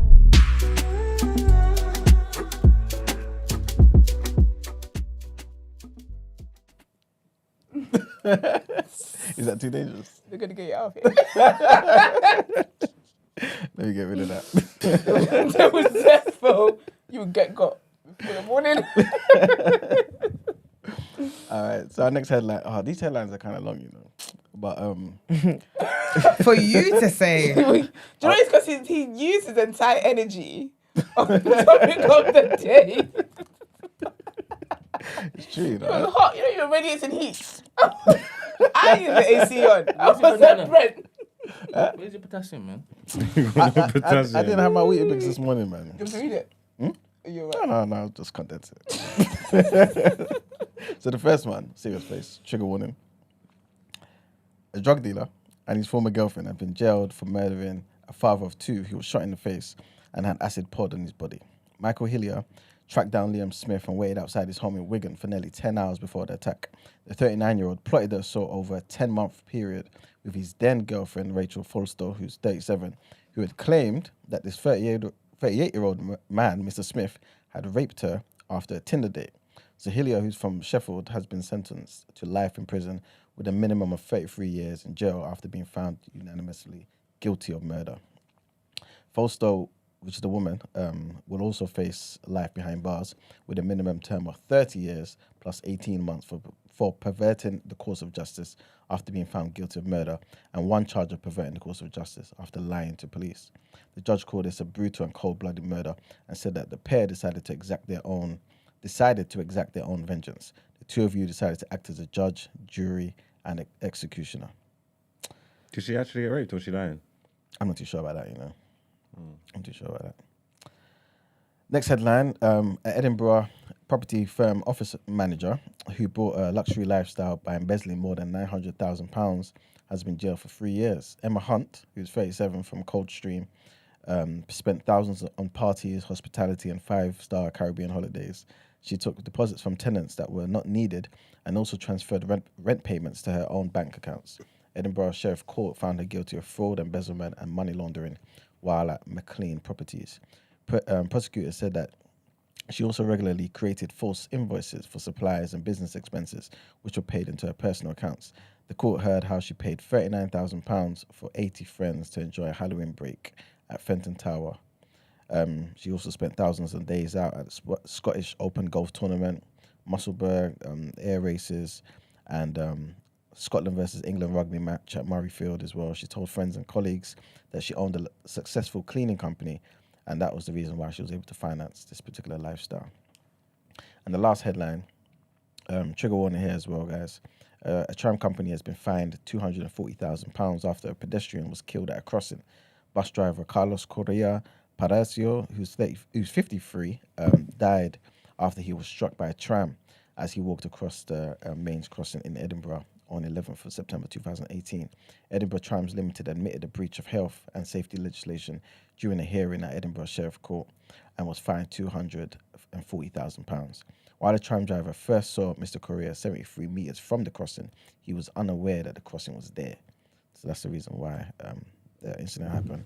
Once he was 53 metres away from the driver, once he was 53 metres away, the driver sounded his bell and began to slow down the tram, but obviously it was too late. Over the next 27 metres, he sounded the bell 3 more times. Approximately 18 metres from the crossing, the driver applied the emergency brake, which also set off the tram warning horn. But unfortunately, it still collided with Mr. Correa and he was killed. But yeah, that's it for the headlines. And it's time to pay the bills. Right, let's get into reaction.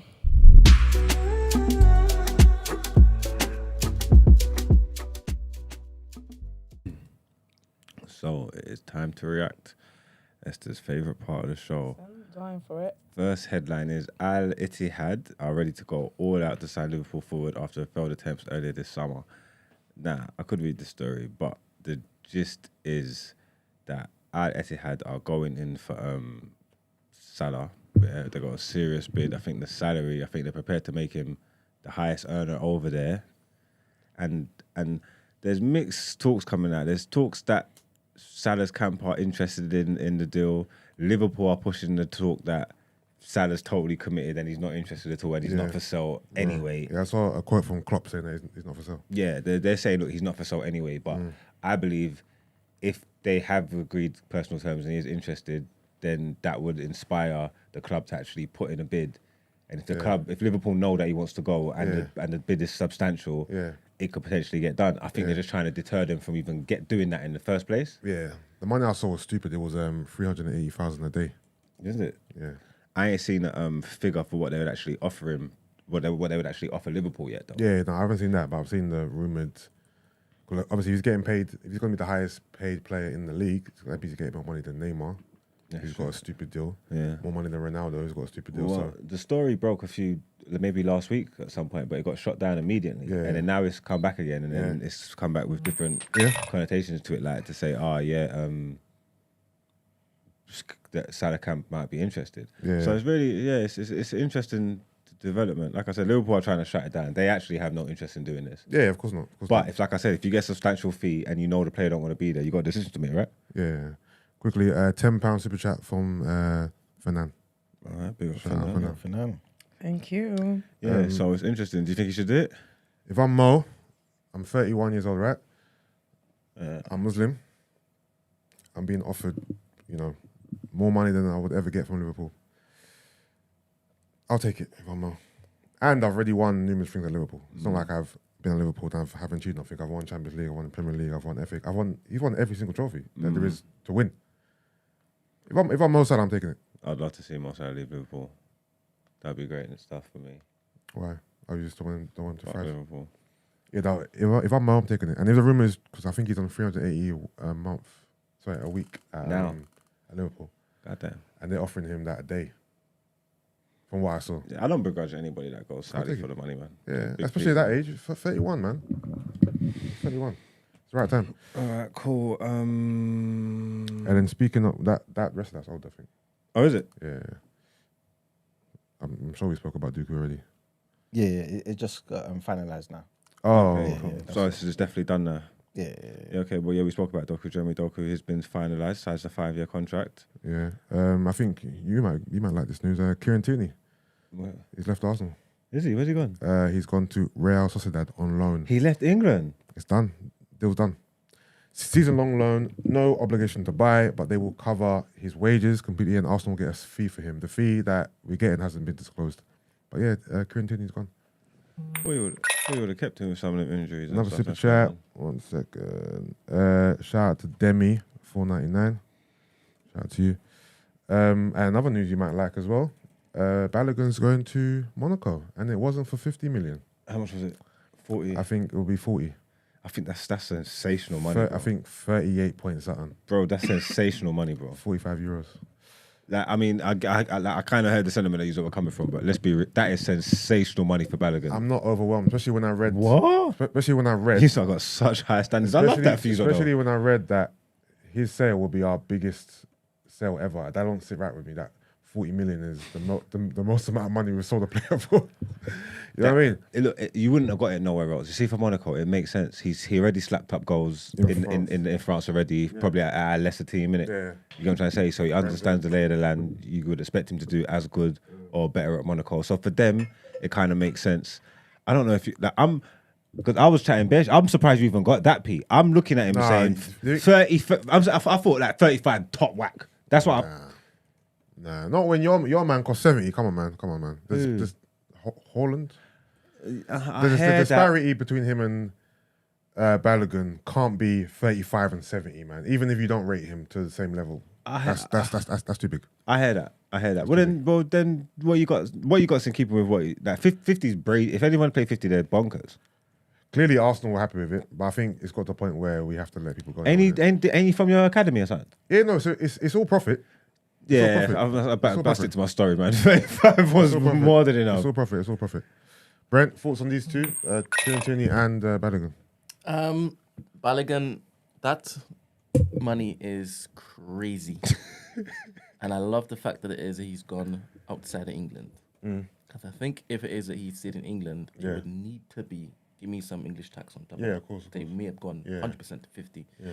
He's not English, he's American. No, as in being sold to an English within team, the Premier English League, tax. we would have to have the English Like tax. if you were sold to Chelsea, it would have been more than the 40 for sure. And Spurs. Chelsea would never. That's why I think that's why they would never have paid that money the English use. What? No, What? The 50 or more? The 40 even. That's why they never got done. No, they would pay the 40. We quoted Spurs and Chelsea 70. Apparently. Okay, fair enough. Can't say, man. That's okay. Kieran Tierney, I guess we're bringing somebody in. You would maybe. Okay, cool. So Timber's out for the season basically. Yeah. Tierney's gone. You still got Zinchenko. You still got Kivior, right? Not necessarily, Yeah, but maybe. Kivio's not a left back. But he can play there because he's left-footed. I hear that. But Zinchenko, we missed him when he was out, and he's kind of injury prone, kind of. So that's interesting. I heard we are in a look out. To be fair, I've seen links with numerous players, so I'm sure they might be looking to bring someone in. Yeah, but it makes sense. I thought you would have gone to Newcastle, but yeah, Newcastle got the guy from Chelsea instead. Yeah, I guess we don't want to strengthen them. Yeah, all in it. Yeah. Okay. Yeah, and then in United news, Luke Shaw is out for a lengthy amount of time. I can see. Yeah, I had Mount's out for like. Mount as well. 4 to 6 weeks as well. How you feeling, man? Team's been hit left, right, and centre. It's all like Jesus is back. Oh yeah, Jesus is back in training. Yeah, I'm not even gonna lie. We from pre-season again, like the recruitment team was just moving. They were just moving efficient as far as I was concerned. They weren't getting caught up in no hype. They was singling out their players, get them, move on to the next. Yeah. And then obviously we heard all this talk about Amrabat and stuff here, but like since we've got Haaland, everything's just slowed down. You get me? We can't get players out the door. We can't get no one in. Then we're getting injuries. On top of that, the season started. We've had 2 bad performances. Yeah. It's just snowballing. What was your first result? We won. Okay. But the performance wasn't good. Okay. You know what I'm saying? Yeah. It's just all snowballed. It's just the optimism's just been Seems a bit shaky. It's just been sucked out of the room Yeah. so fast. Like, so I don't know what to make of it. To be honest with you, we'll have to just see what happens. We're gonna have to go into the market for some players, I'm guessing. Yeah, market closes soon though. Yeah. Next week, Friday. I don't know. Who's your next game against? Forest at home. Win that. Hopefully, should do. Should We ain't win lost that, at home should in win like that, should 30. win that. But then after that, we got to come to Emirates. Oh yes. You know what? I don't really remember us facing you so early in the season before. This is new, no? This is good timing. It's an absolute shit show. You gonna use us for the box back? No, Hopefully. Brent, you know what I'm still waiting for, right? And I hope the Arsenal plays for the same. I'm still waiting for the 8-2 redemption, man. We need to slap you, man. Like, it has to happen, bruv. We need to slap Man United, Brent. It has to happen. Impossible. We have to. Impossible because they got the best keeper in the world. Oh, yeah. Now. Plus he's Oh, a Nana. plus What's he's his a name? Yeah. Centre mid. Yeah, Nana's the coldest. But one day, Arsenal, there has to be some type of reparations for that 8-2, man. Nah. I don't know, see what happens, man. Hopefully we do the right thing against Forest, get that one out of the way, and just go into the game with a little bit of momentum. Yeah. Hopefully. It's some nice games this weekend still. All right, just in from our Egyptian correspondent, you know, the best friend of the waviest Oh yeah. athlete ever. Just to let you know, you guys. Sorry, Eugene is running in the 4x100 men's relay this evening at 6:30. If any of the listeners want to tune in on BBC, please tune in and support the thing. Yes. Okay. Yeah, he's getting some coverage. I see him all over socials. What's the time again, Brett? 6:30 p.m. 6:30 p.m. Guys. Cool. Okay, big up him. And obviously we've got a last bit of athletics news in the championship. Matthew Hudson-Smith won 400 metres silver. Well, he didn't win. He got silver. Why did you write like that? Oh, He said he wins 400 metre, then it says silver. was it? He That was won. me. That was the headline. I just copied and pasted it. Can you win silver? Is that how it works? He wins 400 metres silver. I guess he's. Yeah. I guess you do win the silver. Yeah. You don't win the race, but you win the silver. I don't like the way that's Same. I've never heard win silver before. You're speaking from a position of privilege. You ask me. Well, he claimed silver at the athletic championship, which is claims is a better yeah. way of putting it. He was only 0.09 seconds behind Jamaican champion Antonio Watson. So he put in a good race. You get me? He led until the closing stages, but he couldn't hold out Watson.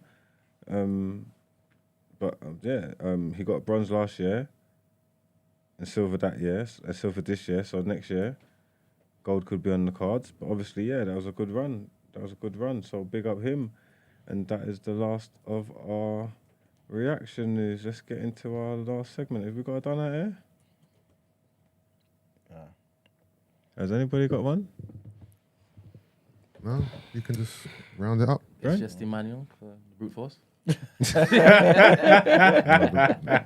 we can't buy that. We can't do that to you, man. The force was forcing, bro. The force was forcing. All right, well, let's get into our outro then. Cool.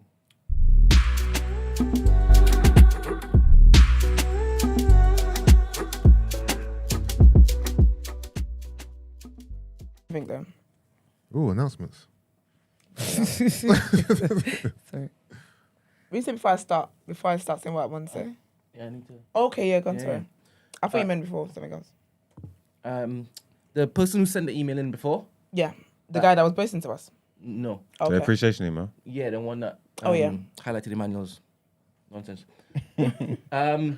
She sent another one to say she wanted to vomit when obviously it was being read out, but that's fine. We have that affecting people. My sister recognized it was her immediately, and she wanted us to correct that she was roped into the show. As opposed to It what? don't matter, baby girl. You here. Yeah. Either she's way, you're now. here. Whether you're rope tied, Mhm. drug in, you're still here. Thank And God she for that. said, "Happy birthday, Max." Thank you, man. Appreciate That's it. lovely. The other person who's just sent an email, we will address that on Tuesday when we come back from the Bank holiday. I promise you. Holiday. Gina, Hello, hi. you got a little party for us. Can you tell us about it? Pins, I've dropped in the chat. It's also pinned at the top. Let's get the tickets going. Also, speaking of tickets, Let's do because- it. No Behaviour podcast. No Behaviour Live, obviously. Sorry. Me Black throw my stuff in excellence. there. 10th of September. 10th of September, you lot can listen to email and support that as well. Not in a brute force way. In a calmer way. In a calmer way. But we've also said I said I'm gonna give away some tickets. I've got like 3 sets of tickets to give away. Wait, what's the set? In- 2. No, like 3 sets of 2 tickets. Okay, yeah. Okay. You get me? And shouts out to people in the community as well that donated tickets to give away. This is what we're talking about. This is what Imam was saying. No, love that. Like, Yeah. there are people not just talking about it, they be about it. They be You know about what I'm trying to say. So What kind I of? think what we're gonna do is after this show, we're gonna tweet off the TMB page. Just TDA? TDA, sorry, the TDA page. We're gonna tweet the show off the TDA page. Yeah. And what you can do is retweet the show, hashtag Happy Birthday Margs, and at the person you would want to bring, because there's 2 sets of tickets. Everybody do that. Yeah. And we're gonna pick at random 3 people to give tickets to. You hear That'll that? happen throughout the day. Yeah. Cool. So our page is the day after TNB, Yeah. and the show's done. When the We're gonna show's tweet a done, link. we're gonna tweet a link to it, retweet it, That's right. hashtag Happy Birthday Marks, tag the person you're rolling with, and we'll pick 3 winners. That They sounds they good. have to follow TDA page and your page, right? Yeah, imagine And not- the behaviour imagine page. you not- better be following us as That's well. still Just making audacity. sure, you know what I mean? Yeah, Imagine you not have to- following no behaviour and TDA, There's some- but you want tickets. Yeah. BFFR, love that. But I mean, yeah, is that it? Yeah, that's it. We'll pick the winners. You'll know if you won because you'll be hearing from us. That's true. Quickly, also for me, I got a day party on Sunday. If you guys want something to do, Jeez. it's called Day Pass. I'll just put the link in the comments, or go to Day Pass UK on Instagram, and the link is in the description, man. Outdoor thing, you know what I mean? Nice carnival alternative. You're not getting carnival on Sunday. You know what I mean? Yeah. Love it. Lit. See, events galore. I love it. Love that for us. Just a bit of housekeeping before we have our meeting. Obviously, we're going to have you guys, all right? Because you don't want to be behind the scenes so bad. There's somebody on the call, you know. Oh, what Is for real? there? Good morning. Patiently waiting. Oh, no. Sorry, babes. No, Good that's morning. all right. He knows. Hello. Oh, Brett, you're rude, you know. Oh, is that Rich? What's up, King? What's going on, Killy? Oh, morning, Right, King. right, How are right. you? Yeah, I'm alive. non-Nigerian and breathing, you know. I was like, I don't be rude. Come on, listen, we gotta let the Nigerian thing go, man. I'm playing, man. LOL. Nah, people get pressed over when they hear I'm Nigerian. I don't understand. I'm confused. You don't give up the vibes. Imagine if they heard Wait, you is was he Californian. You're Rich Nigerian? is Nigerian. No You're a way. dickhead. Aye, yellow man, I Yeah. relax. I know it's a birthday, bro. Relax. Huh? You can still get birthday beats, you know, I didn't know bro. you heard that. I won't No, say happy that. birthday, bruv. I appreciate it, King. Is that men Good wish man. you a happy birthday? Yeah, come on. Happy birthday, bruv. What do you want to say? What? Grown men can't wish man happy birthday? No, Come but on. like the brother was She like, didn't no, like- but the she didn't brother like- No, but it's She like not. the it way was you giving done brute it. force. It's not soft. Like it's not like Yeah, happy like, birthday, Killy. it's Like giving you know what I brute mean? force. It's just like Happy birthday, bruv. Is it a fight? Is it a threat? Is it a threat or greeting? I'm sorry, I didn't know there was a certain way I was meant to say it. Yes, no, man. there Soft was. You need to be voices, soft, King. I man. just appreciate the fact that man made it another year. I didn't. Sorry. We thank Next God, time I make because- a Okay, speech. sorry. The devil Let's tried. let's not reduce your efforts. It's true. That's true. Yeah, it's the thought that counts, no?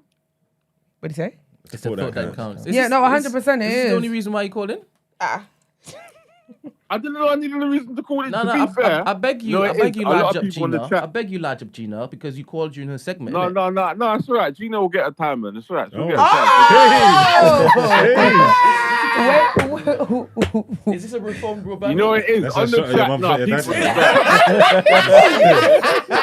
the No, back. wait All a in good damn time. All in minute. good time. Hello. No, all in good time. No, for real. People on the chat were like, "Oh, like, what's going on with the tickets with Marks' thing, etc., etc., etc." Oh, So they I called thought to I'll mind call us. in. But then, as I called in, you started talking about them. So my Rich my is job was giving, already done. Working from home. TDA host, but working from home. Correspondent. It sounds like a Correspondent. correspondent. Yeah. He actually is. Yeah, they've been waiting on you. Stay on the line then. Let's No. about to say something. No, don't stay on the line. Oh, why not? Because people have been trying to call. Yeah, but that's good. You don't want no one to call. He's trying to do something. It was somebody from America, innit? All right, go on then. All right, cool. All right, so here's what I just 2 other people are missing. Can you hold Thank on? you very much, Do you know how long I've Rich. been holding this for time? Thanks, Sorry. Rich. Yeah, I peace, man. Have a good Love one. you, love See you, you bye. later. Love. All right, so here's the situation at hand. We've had a great week at TDA. We've had a fantastic week. I'll be honest with you guys. I love you guys a lot, right? But this has been one of my favorite weeks. It has been just banter from the top of the week consistently throughout to today. I'm so glad it wasn't a bank holiday week this week because I needed 5 days of this fun. And obviously it's because we've said about the whole game we've been playing, putting your pictures up, all that great stuff, right? So as it turns out, Brent has, had a time on the spanners that we have. In other words, they expired today. right after today's show. But we would like to talk about how we can come to a great medium in terms of the pictures and stuff like that. I personally think pictures should be a staple for the show moving forward. How we'll navigate people being, timed out and such, we can discuss that. But I think that people having their pictures up has brought a different vibe to the live chat aspects of the show. Right? Thoughts? Before we continue, hello, this is just supposed to be for the host, but get your shit off and Brent said shit, wow. I've said it Morning. before. Wow, Uncle, this Shayla. This is why I accepted it. Morning, Shayla. Hi, I just wanted to say a couple things. Happy birthday, Mark. Thank you. Peace to the God, Iman. Peace. Peace to the God. Which one? And the week. 5%. Yeah. And this week was good. It was dope. It was fire. You all did your thing this week. Thank you. you. Thank you, babes. Oh, thank you very much for that, Shayla, man. Appreciate it. You're the best, Shayla. Thank you very much. Later. Nice, short, and sweet. We love it. All right. So you said you loved this week, Esther. I did. Did everybody else love this week, Manuel? What did you love about this week? Forget your brute force today. Okay. That's not. And he actually likes that kind of stuff, to be I'm honest. sorry, guys, for misbehaving. He loves that kind of You stuff. still don't understand how much heat he was radiating. I love this week. I love that.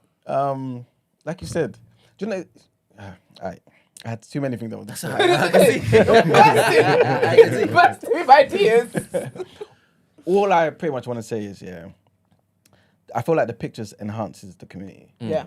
If this is a legitimate community, I should know kind of who you are. You know what I'm saying? Absolutely. And I feel like people are kind of getting to know each other anyway, speak to each other every single morning, 3 hours a day. You know what I'm saying? You guys is obviously forming relationships after TDA as well. Yeah. So just putting a picture there, I feel like kind of enhances that bond. And yeah, man, I feel like everyone likes it as well. The ones who were participating, or Yeah, 100%. well, the Because I feel like more people. So maybe, That's what I'm saying. I maybe think everyone does like it. Yeah, that's what I believe. Yeah. Fact. Margs, you weren't here for a couple of days. Yeah, I missed I missed the classics. I missed the classics. So I'm mad about that, but I saw the effects of it. You know what I'm trying to say? So that's all cool. And I don't know. Yeah, I don't know about the pictures. They could do that. Actually, you know what? The energy in the chat's been A1. Way better. it's been better. You get what I'm trying to say? Even the way they've argued. You know what I'm trying to say? Like, even the way they've argued has been more tactful. You get me? Yeah. Way less vim and that. So yeah, it's a good vibe, man. Maybe we should, because what you suggesting that you want to keep to it, like, because obviously it's supposed to be a 1 week thing. Now we're at the end of the week. No, wait, let's do that. Let everyone vote and then Brent can let us know. Yeah. All right, cool. Thank you Brent's very got much, his ideas. Mr. 2 days. Yusuf. Yeah, no, I like it, man. I think it creates a better atmosphere, a better vibe. As someone who always thought the chat was kind of negative, right? It's kind of, because I don't really participate that much in the chat, but could have the vibe's been better this week? I've participated, I've been in there, I've been replying. So even for me, it's kind of brought me closer and made me, like communicating with you lot and chatting in the comments. So for me, definitely a plus. Even just visually, if someone's clicking on YouTube and they see the show and they see the chat and they just see faces as opposed to just letters and stuff, it's more inviting. It's more drawing. It's more of an incentive to get involved. So I'm definitely all for it. I'm all for it. And also, I don't really see the big deal in putting your picture up, to be fair. Because everyone who has Instagram, Twitter, put your picture's there. Why is it such a thing of, I want my picture on in the chat? Unless you're doing suspicious things. Yeah. Okay, cool. Thank you very much. Lovely. And Gina. Sorry. Sorry, what was the question? Sorry, I've been... Do you like the vibe of having pictures up? Like, what's your thoughts on that? Yeah, I think it's good because we actually get to see who we're talking to, This is and it. I guess it eliminates catfishing and trolling and all that kind of stuff. And like you said, it's just a picture, isn't it? Like it's the thing is so small. Like unless someone's gonna screenshot and really zoom in, and if people do, you've got you time. can enlarge it by going to their page. Oh, but that's extra. Yeah, I know. But then also, it's a picture. You can put whatever picture you want up there. You can put. Do you know what I mean? So like, you can put a picture that has your best foot forward. Do you know what I'm trying to say? It's not like a tagged picture where you don't get control of what is out there, and people look at you sideways like that's not a nice picture. Like you are actually in control. So just put your most nice picture out there. Thanks. Do you know what I mean? Everyone knows what pictures make them look good. 9 times out of 10, I highly doubt that like you have an unflattering picture. Yeah. There's not one, even if it's from 10 years ago. Do you understand what I mean? So I think you can just put a picture up. It's not that deep. Does that mean that I have my picture's my logo? Does that mean I have to? I think we get special treatment. Or? I mean, because it's for When my I but type mine's in for it, my brand. they shout shit to me when I type in there. Yeah, but my thing's for my brand. I ain't turn changing that to my face. Huh? It's my brand logo. Yeah, I was just typing them. No, I can't time them. I went to time someone that today and I couldn't. This one is taken. Yeah. Damn. I took off because you haven't got your picture there. No, I don't know why I took it. Why have you still got yours? I haven't checked for. Let me see. We've got a caller. Everyone knows what we look like. Yes. Yeah. This is we're live every day. Like you're Swear to seeing our God. faces in motion. That's the best way to see our So why did you faces. take mine, Brent? I don't know what you're talking about. Good morning, Morning caller. Good morning, caller. You can't be trusted with power. Good morning, guys. Happy birthday. Thank you. You enemy. speaking? You're How on. you? This is Brute Force. Is this Brute Force? No, You're it's Valerie. No, I got you guys Valerie. keep Oh, it's Valerie, yes. Oh. Sorry. Valerie is Brute Force, isn't I it? thought it was, No, Veronica's. Veronica, that's it. Veronica, that's it. Veronica, yeah. Yeah, just because we're both V's don't mean we're the same person. Sorry, girl. Apologies. What's this called again? You people in the chat keep talking about this barbecue thing. So I This what? Barbecue. think the organisers. When is it that since people We've only got a few weeks of sun left. comfortable? We ain't got a few Um, weeks. well, I'll be outside. Well, I guess we're gonna make it hurry up. But basically, I feel like some people are not photogenic, so hence maybe they don't want to show their faces, and then they just want to show themselves or the optimum self in person. So then we could organize something like that. I think But Brent that's should, what I I was think Brent should thinking. take the charge of that and just make it happen, you know? I feel like Brent's got his own ideas. So I mean, we're gonna get to him. To be Yeah, fair. but when are we Yeah. going to get to it? We need to do Yeah. like, We something had a that needs to caller, be innit? done Yeah, yeah. imminently. So, Yeah. Veronica, thank Alright. you very much for wishing Miles a happy birthday. And, Expeditiously. and Valerie. sharing, Valerie. sorry, Valerie. and sharing your thoughts on this. Thank you, babes. Yeah. Over to you, Bye. Brent. Have a good Because day. we could just go Thank you to a too. park. It's a free venue. We can meet up in a park somewhere. Bring a dish. I'm booked. Party system. Brent, sorry, You know, don't do that. What's your thoughts, King? I absolutely loved this week. Yeah. I loved the fact that a lot of people turned up and turned out. Showed up and showed out. Yeah, man. I love the fact that there was more engagement in the chat. I loved that there was more banter in the chat. Even this whole free Reggie bollocks, right? I loved all of it, right? Yeah. You played into this particular theme, which is great. The chat feels closer, and the hosts feel closer to the chat, right? Absolutely. This is what community is about for me, anyway. I love the fact that the entire week there wasn't any bad vibes, right? This is very important, and Very. this is going to inform our new approach to moderating Yeah. in the chat going forward. But that's going to be detailed very clearly on Tuesday when we come back from holiday. But I want there to be the same spirit, and if it's possible for it to be amplified in any way with the returning of the letters, I would love for the letters to participate, but I don't want it to be a case where it dips. What dips? The engagement, the Okay. vibes. Because when it is that you have just a letter, there is no accountability attached to that. all. There's anonymity, full stop. Right? Now, I do want there to be a way, a middle ground for us to allow the letters and the faces to coexist. Yeah. Do you understand? And I don't know if it's a case where, as we suggested yesterday, or I suggested, there's a day pass, right? You know, you pay for the privilege of being anonymous as we're building this community. Yeah. Do you understand? That makes I have sense. something to add to that, actually. That makes sense. I feel like what you said makes sense, but I feel like the norm should be people having their pictures up. And then when new people come, it's not a thing where they're timed up because they don't have their pictures up, but they know, like, if you can put a picture up, put a picture up. Like, I want when new people come into the chat and people that listen or whatever, they see everyone else's pictures up and they feel left out and then they put their picture up. Do you get what I mean? So I don't think it should be a thing where we're returning to letters. I think it should be as it is, and then new people get with the program. We can't take 2 steps forward and 10 back. Because again, we can't ignore the obvious.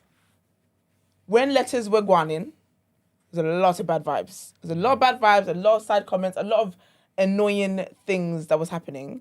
And honestly, I feel like people seen who they're interacting with. Like you said, it's brought us closer with the community, but also even amongst the community, it's made them closer as well.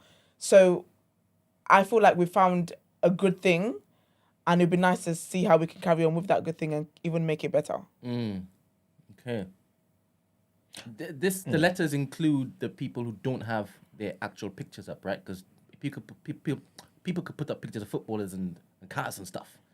Yeah. So letters. Letters means it's something that's not your picture. Yeah. It's not your picture. You see, because look at what Dee said. She said, I wouldn't have put up a pic, to be honest. It's only because I got blocked. So, there you go. Look how she's blessed us. Do you understand? You know what I'm saying? Dee's hilarious, bro. So see, sometimes you need to punish people. What if, maybe, like Esther was saying, maybe those who want to come with letters have to be here 8 sharp, right? As soon as we start. And you have a window. So, girls getting free before, you know what I'm saying? So you're saying they could only have an hour to talk? Oh, even an hour? I'm thinking 15 minutes. They have to be in. They have to be in. You got to rush the door. 5-10 minutes. You have to be in the first 5-10 minutes. Once they're in, and then can once they you're in, stay? well, we can decide that one. Maybe just an hour. Is this new people? It's just like when people watching No Behavior, right? You only get the first hour, then you have to subscribe to. I like how you or listen basically to just Spotify. look to plug this. Yes. You know what I'm saying? Yes. So yeah. That's our Patreon crew. Read the comments, because someone said, so Fernan said, where's Fernan? Hold on. I don't think it's super inclusive to force people to have a pic of themselves, though. And that's what we're trying to say, babes. Anyway. Sometimes I get... quickly, super chat from your boyfriend. No, we're not doing that. Chim. No, I'm dead ass. We're not doing that. First week... That's I'm joking. It's sticking. First week in the chat, and you lot are top vibes and welcoming. Happy birthday, Margs. And Gina, congrats. Thank you. All right, next week I'm done with it. No, you're done with it now. You said it's the end of the week. This is the end of the show. Okay, lovely. Because basically, but we're not forcing anybody to have a picture up. Do you get what I'm trying to say? I'm saying people that already have their pictures up, clearly you're comfortable having your pictures up, right? Mm-hmm. It's not a thing of forcing. So I don't want people to feel like this is some kind of oppression or like you must do this. Obviously, this week it was a game where that was the game we're playing. But I just feel like moving forward, I don't see why you wouldn't want to have your picture up. What will make you want to go back to having a picture up when you've had a picture up for the whole week? That's what I would. If someone can answer that to me and it can make sense, then I can be like, okay, do whatever. Mm-hmm. I want to know why it is that you've been comfortable having your picture up all week and chatting and whatnot. But from next week, Monday, what is it that you want to do next week that you weren't able to do this week? I would like to know. I'm not sure if it is that he's basically advocating for the ones who actually participated in this week. This week, because he too has participated. Yeah. So I'm not sure if he's talking about them. But I'm not asking him directly. I just read out his comment. Okay, cool. I'm just Good morning, Christy. Is it Christy? Oh. Good morning. Talk to us. Hi guys. Happy birthday, Mark. Thanks, Chris. Yeah, no, I can't lie. Monday set pace, and obviously because I was there, I just thought I'd just big myself up. No, but anyway, big up Gina. Thank you. Big up Gina. Love that for you. Love that for you. Thank you, girl. Am I going to see you? What do you mean? Are you going to see me? Are you coming? She said it's a stupid question. Oh, sorry. Sorry. She might not be in the country, She'll be there. That's the queen of BOE. It's true. It's black over everything. It's black over even her holiday. It's true. Period. Because she's going to white man. So she's definitely I hear it. She's not going to. No, big up E-Man. Help a white E-Man, economy, I didn't know you was coming to this topic today, but you took. I was tired, so that's. Do you know what? I was going to message you in the morning, but I just totally forgot, man. Yeah, I didn't have the energy, but you took my energy and you projected, so big up. But this week has been very fun. Very fun. And yesterday's guest was by far the best guest. By far. Yeah, but big up, I'm Habib, man. Big up, Habib. No, but big you guys up. Thank you very much. Thank you guys up. Appreciate it. I want to go back to the picture thing. Thanks, Christy. Okay, so what's your thoughts then? I mean, I didn't know you and E-Man are the producers in it. So what are we doing? Oh, you want to say something off the back of what Esther was saying? No. He forgot. Go on. All right, cool. So you're suggesting 15 minutes. If you're there, 8, right? Yeah. Roll call 8. You're there. No, And roll you call. have to say, I'm here. P L Just, P. Well, Yeah, so yeah, time perhaps, limit. yeah. They can get their shit off up until topic of the day. All right, and then the mods have to basically just remove them. Yeah. And if they, they want to continue, if they want to continue taking part, once topic of the day starts, they need the picture up. all right. all I'll say is the mods, like, tell them you're going to remove them. This is The it. reason Don't why, be taking and people out then- like it's the rapture. Yeah, because bruv. some people don't know, innit? Because Because- I'm sure we've yeah. got some new people this week, innit? This is I it, am we definitely do. going to be. What was suggested was get 5 female mods, 5 male mods, and proper Yeah. talk about how it is that we look to curate and create this particular community properly. And that will be very clear on Tuesday. Don't worry. There'll be a sheet, a screen up, and I'm going to walk through it one by one. So I'm removing all the spanners. I'm resetting everything. But as it pertains to just the letters, let's go back onto letters. So the first, up until topic of the day, as Mark said, up until topic of the day, you are allowed to participate. And then after that, if you want to participate, then you have to change picture. Is that what you're saying? I think that's fair. Yeah. Is that really fair for them though? Why not? Yeah, I'll be honest. The comments are not. The comments, people are moving like we're oppressing them, man. To be fair, I think Everyone in the comments has got their picture up already. I think having Yeah, but I don't know what stipulations I and don't know time what they're constraints fighting for. makes it too Marks. complicated. Okay. I think it should be just a one set rule rather than Okay. if you come before this But time. what is the one set rule? Because picture? see, that's We have to give brute some force. people a chance, Precisely. innit? But that's Then- it, then that's what I'm saying. Personally, I think you should pick either or. I think having come before this time, it's Yeah, that's all, it's yeah. modelled. You just I don't think it's difficult once it is that you understand it. It's really not difficult. No, I With any understand. rule, No, because no, the I- whole women before a certain time, they understand that once it is that they know that's the case. No, But the way someone- we enforce it. we understand it. I'm not saying everyone understands what you're saying. I'm saying in regards to this is not a rave. This is a show with comments. I think it's just better just to have one set rule rather than having come before a specific time, then you got to leave before topic of the day. It just You don't have to leave. Yeah, we don't want you to leave. So you can Because stay. you can stay if you want. Yeah, just shut up. Just put a picture up. Just put a picture up. Yeah. Oh, sorry, I thought you said you have to leave before. No. No, don't have to leave, but because obviously you got to give some kind of jeopardy in it, because people want the freedom to be able to talk and not show their face and whatnot. So we give you that. Once the show You know starts, you what? can get involved, but there's some type of jeopardy that we're placing. Once we get into the juicy part, and we're going to start breaking it down. If you want to take part, put your picture up. I think that's fine. That's given, because if you don't want to just talk, just wait in the morning when we're doing our intro, get involved, get your shit off, do our first couple headlines, and then that's calm. Then we gave you what you wanted. And to further in there, for those who want the privilege of being there with the letter for the entire time, let there be a day pass. Yeah, Because I'm I'll on be that honest with too. you, yeah. Let there be a day pass. You want to support the show anyway. Yeah, I'm on You that know, too. $1.99. $1.99. What perfect. Just super chat it. Yes. Log you in. Yeah. That's your account. 100%. What does One- having a picture? Yeah, what does that really eliminate for you guys? Like, what's the biggest thing it eliminates from the show for you guys? The trolling? Okay. No, I'm asking if that's the case. No, I'm Oh. not. I'm asking everyone's what Okay. everyone's opinion is. Like for you, what's the biggest thing that's been eliminated since the picture's been introduced, and could come back if letters are back? Oh. Okay. Yeah, There let's you go. go. Well, That's it's the best it's probably Let's just do that. Let's trolling, have a just question. nonsense, isn't it? People just feeling the need to just say nonsense or just be like, you get what I'm trying to This say? is Like, it, it just eliminates all of that at the end of the day. I And feel then like- plus, look, we're trying to be nice, yeah, but you have to remember, yeah, this isn't a democracy. You get what I'm trying to say? This is our show. We're allowed to tell them what's happening. And if they don't want to be a part of it, they don't have to be a part of it. We need to yeah. remember that. Do you know why I asked that? Yeah, because I feel people are not understanding why it is that we've asked that. I'm gonna be very, very real with y'all, right? We come on the show, we present the show every single day, 5 days a week. We do what we do. We give great content, blah blah blah blah blah. Sometimes, yeah, it's very cheeky. I'm just gonna speak straight from the heart. It's very cheeky that people get to hide who they are and be talking all sorts of foolishness and wickedness out their arse, right? And that's why I like the whole picture thing, because this week has been nothing but good vibes. Do you know what I'm trying to say? Having pictures up has eliminated the trolling for us. So really and truly, I feel like that is a very, very important aspect of us doing the show daily.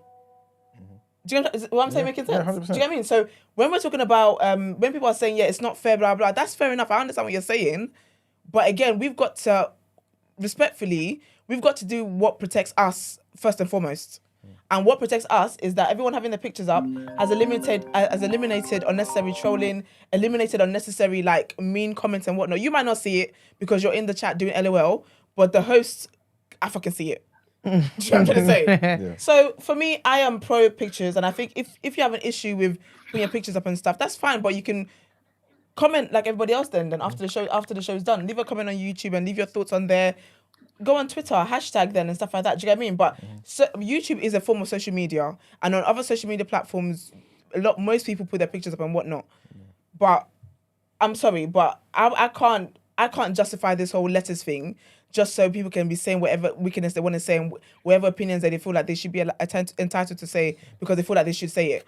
No, having pictures up has eliminated it, and no other platform is doing it, so we're going to be the first ones, bitch. That's what we're doing. Wow. That's what we're doing. No, because it's irritating me now. Everyone's agreeing with you anyway. I'm annoyed. So I'm annoyed by it now. No platform does that, and you get to talk all types of smack there. We've done 1 year and 8 months. No, maths is wrong. 1 year and a year and a half of people getting to talk whatever nonsense they want to say to us. That ends now. And that's just that. If you want to put your picture up. I've been trying to be all nice and whatever about it. I'm sick of it now. This is all semantics. I'm hungry. We've got to go. So, morning, caller. Love it. But one could say, before you talk, caller, one could say that using the mods effectively, we can remove all of that possible trolling. Brent, I'm going to be honest with you. Some of the mods were the one doing the bad trolling. But the new mods won't be. That's the thing. So if we're gonna have mods now moving forward, we're gonna recruit and rejig stuff. Then that needs to be people that actually are not going to be against the hosts. You cannot be a moderator on a show and be the one lighting everyone else's torches for the show. That's some bullshit. That is very true. Actually. That's That's bullshit. actually quite weird, to be fair. Do you know what I mean? So, because then I remember when we had the whole moderator thing. The entire point of the mods was to regulate the chat, right? I'm seeing mods starting wars in the chats. What's going on here? So no, we're operating on different rules. So yeah, I think we should have a fresh jig of a fresh reset on the mods, so people who can be moderators. People this week have been great, but just because you've been great this week don't mean you're gonna be. But we need to have that conversation. We need to have proper objective moderators, not someone who you don't like somebody and now this is now your time because you got a spanner next to your name. You think it's time to get your shit off. It doesn't work like that. Do you know what I mean? Like at the end of the day, we come and do what we're doing. No one asked us to be here, and of course we're very, very grateful for everyone who tunes in, everyone who interacts with us and whatever. But that doesn't mean that we should be subjected to unnecessary comments and unnecessary foolishness and unnecessary sufferings. Slavery is done. Good morning, caller. All this sucking around we're doing. Hi guys, it's She. So I was going to say, Esther, get your shit off. It's okay. We understand. We hear you. Personally, 5 of each moderators is not necessary. I think maybe if you just up to 2 is more than fine. And at the same time, on behalf of the chat, I think we would greatly appreciate it if we are going to meet you halfway. Then can you guys also please start on time? Because I think that allows us to have a fluid show, so to say. So you've got to meet us halfway. I don't think people in the chat have an issue with having their pictures, but we also just want to encourage you guys to start on time, and we'll keep our pictures up. Okay. All right. Wait. This is all part of this show, yes? So the first thing you said was what? She? Thank you very much for calling so far. What was the first thing you said? Oh, so the first thing I was saying was, in terms of the moderators, I think you had said that you want 5 of each, whereas I think that's actually too many. You just need at least 2 core people, 2 males, 2 females, or whatever they identify as, and use them. I would take that under advisement, but during this week, I've had to do far too much, and I don't want to be doing it, right? So whatever it is that we look to implement, it needs to be... It needs to be done swiftly. Do you understand? It may not be 5, it may be 4, it may be 10 each. Who knows, right? But thank you very much for that. What's the second one you said? I can't remember. Was that me in the middle and stand on time? Starting on time. Oh, starting on time. Thank you very much. I appreciate that comment. 100%. We will have to be doing better. What's the next one? I think that was it. That was 2 points. Happy birthday, Marks. All right, happy birthday, Marks. Big up yourself. Thank you, darling. Is this the voice that... Yeah, it's she. This is the voice, is it? Not she. It's the voice. She, yes. We appreciate you greatly. Yes, That's why someone said hashtag. Bonus ones. Yeah. I was like, what? All right, cool. Thank you, babes. Anybody else? Any more for any more? No, I got my I shit think off. that's it, man. Yeah, this week was far too like dope for me to want to go back to lesser. We ain't going back to There Egypt. was far too much waviness this week for me to want to go back to lesser. Yeah, We'll find a nice little balance. facts. I love the idea of having a day pass. Show me the money. Yeah. All right, people. We're exhausted. This It's been a is long week. I'm so hungry. I hope everybody enjoys the weekend. I hope everybody who wants to go to Carnival remains safe. Stay safe. Yeah, man. Ask for some consent. Yeah. Yeah. Any parting words? Have a great bank holiday. Get tickets to Gina's event. Get tickets to Yusuf's event. Indigo to drop your tweet. What was it again? So we're gonna tweet the link to the show. Quote tweet it with hashtag Happy Birthday Margs, and we will be and at the person you want to go to the show with, and we'll be selecting 3 lucky people. But other than that, anyway, buy the damn tickets, man. Yeah, buy them, man. It's lit. Appreciate all the birthday wishes. Everybody in the chat. Appreciate you lot. Big love. So there's that. And yeah, man, that's me. Thanks for the money.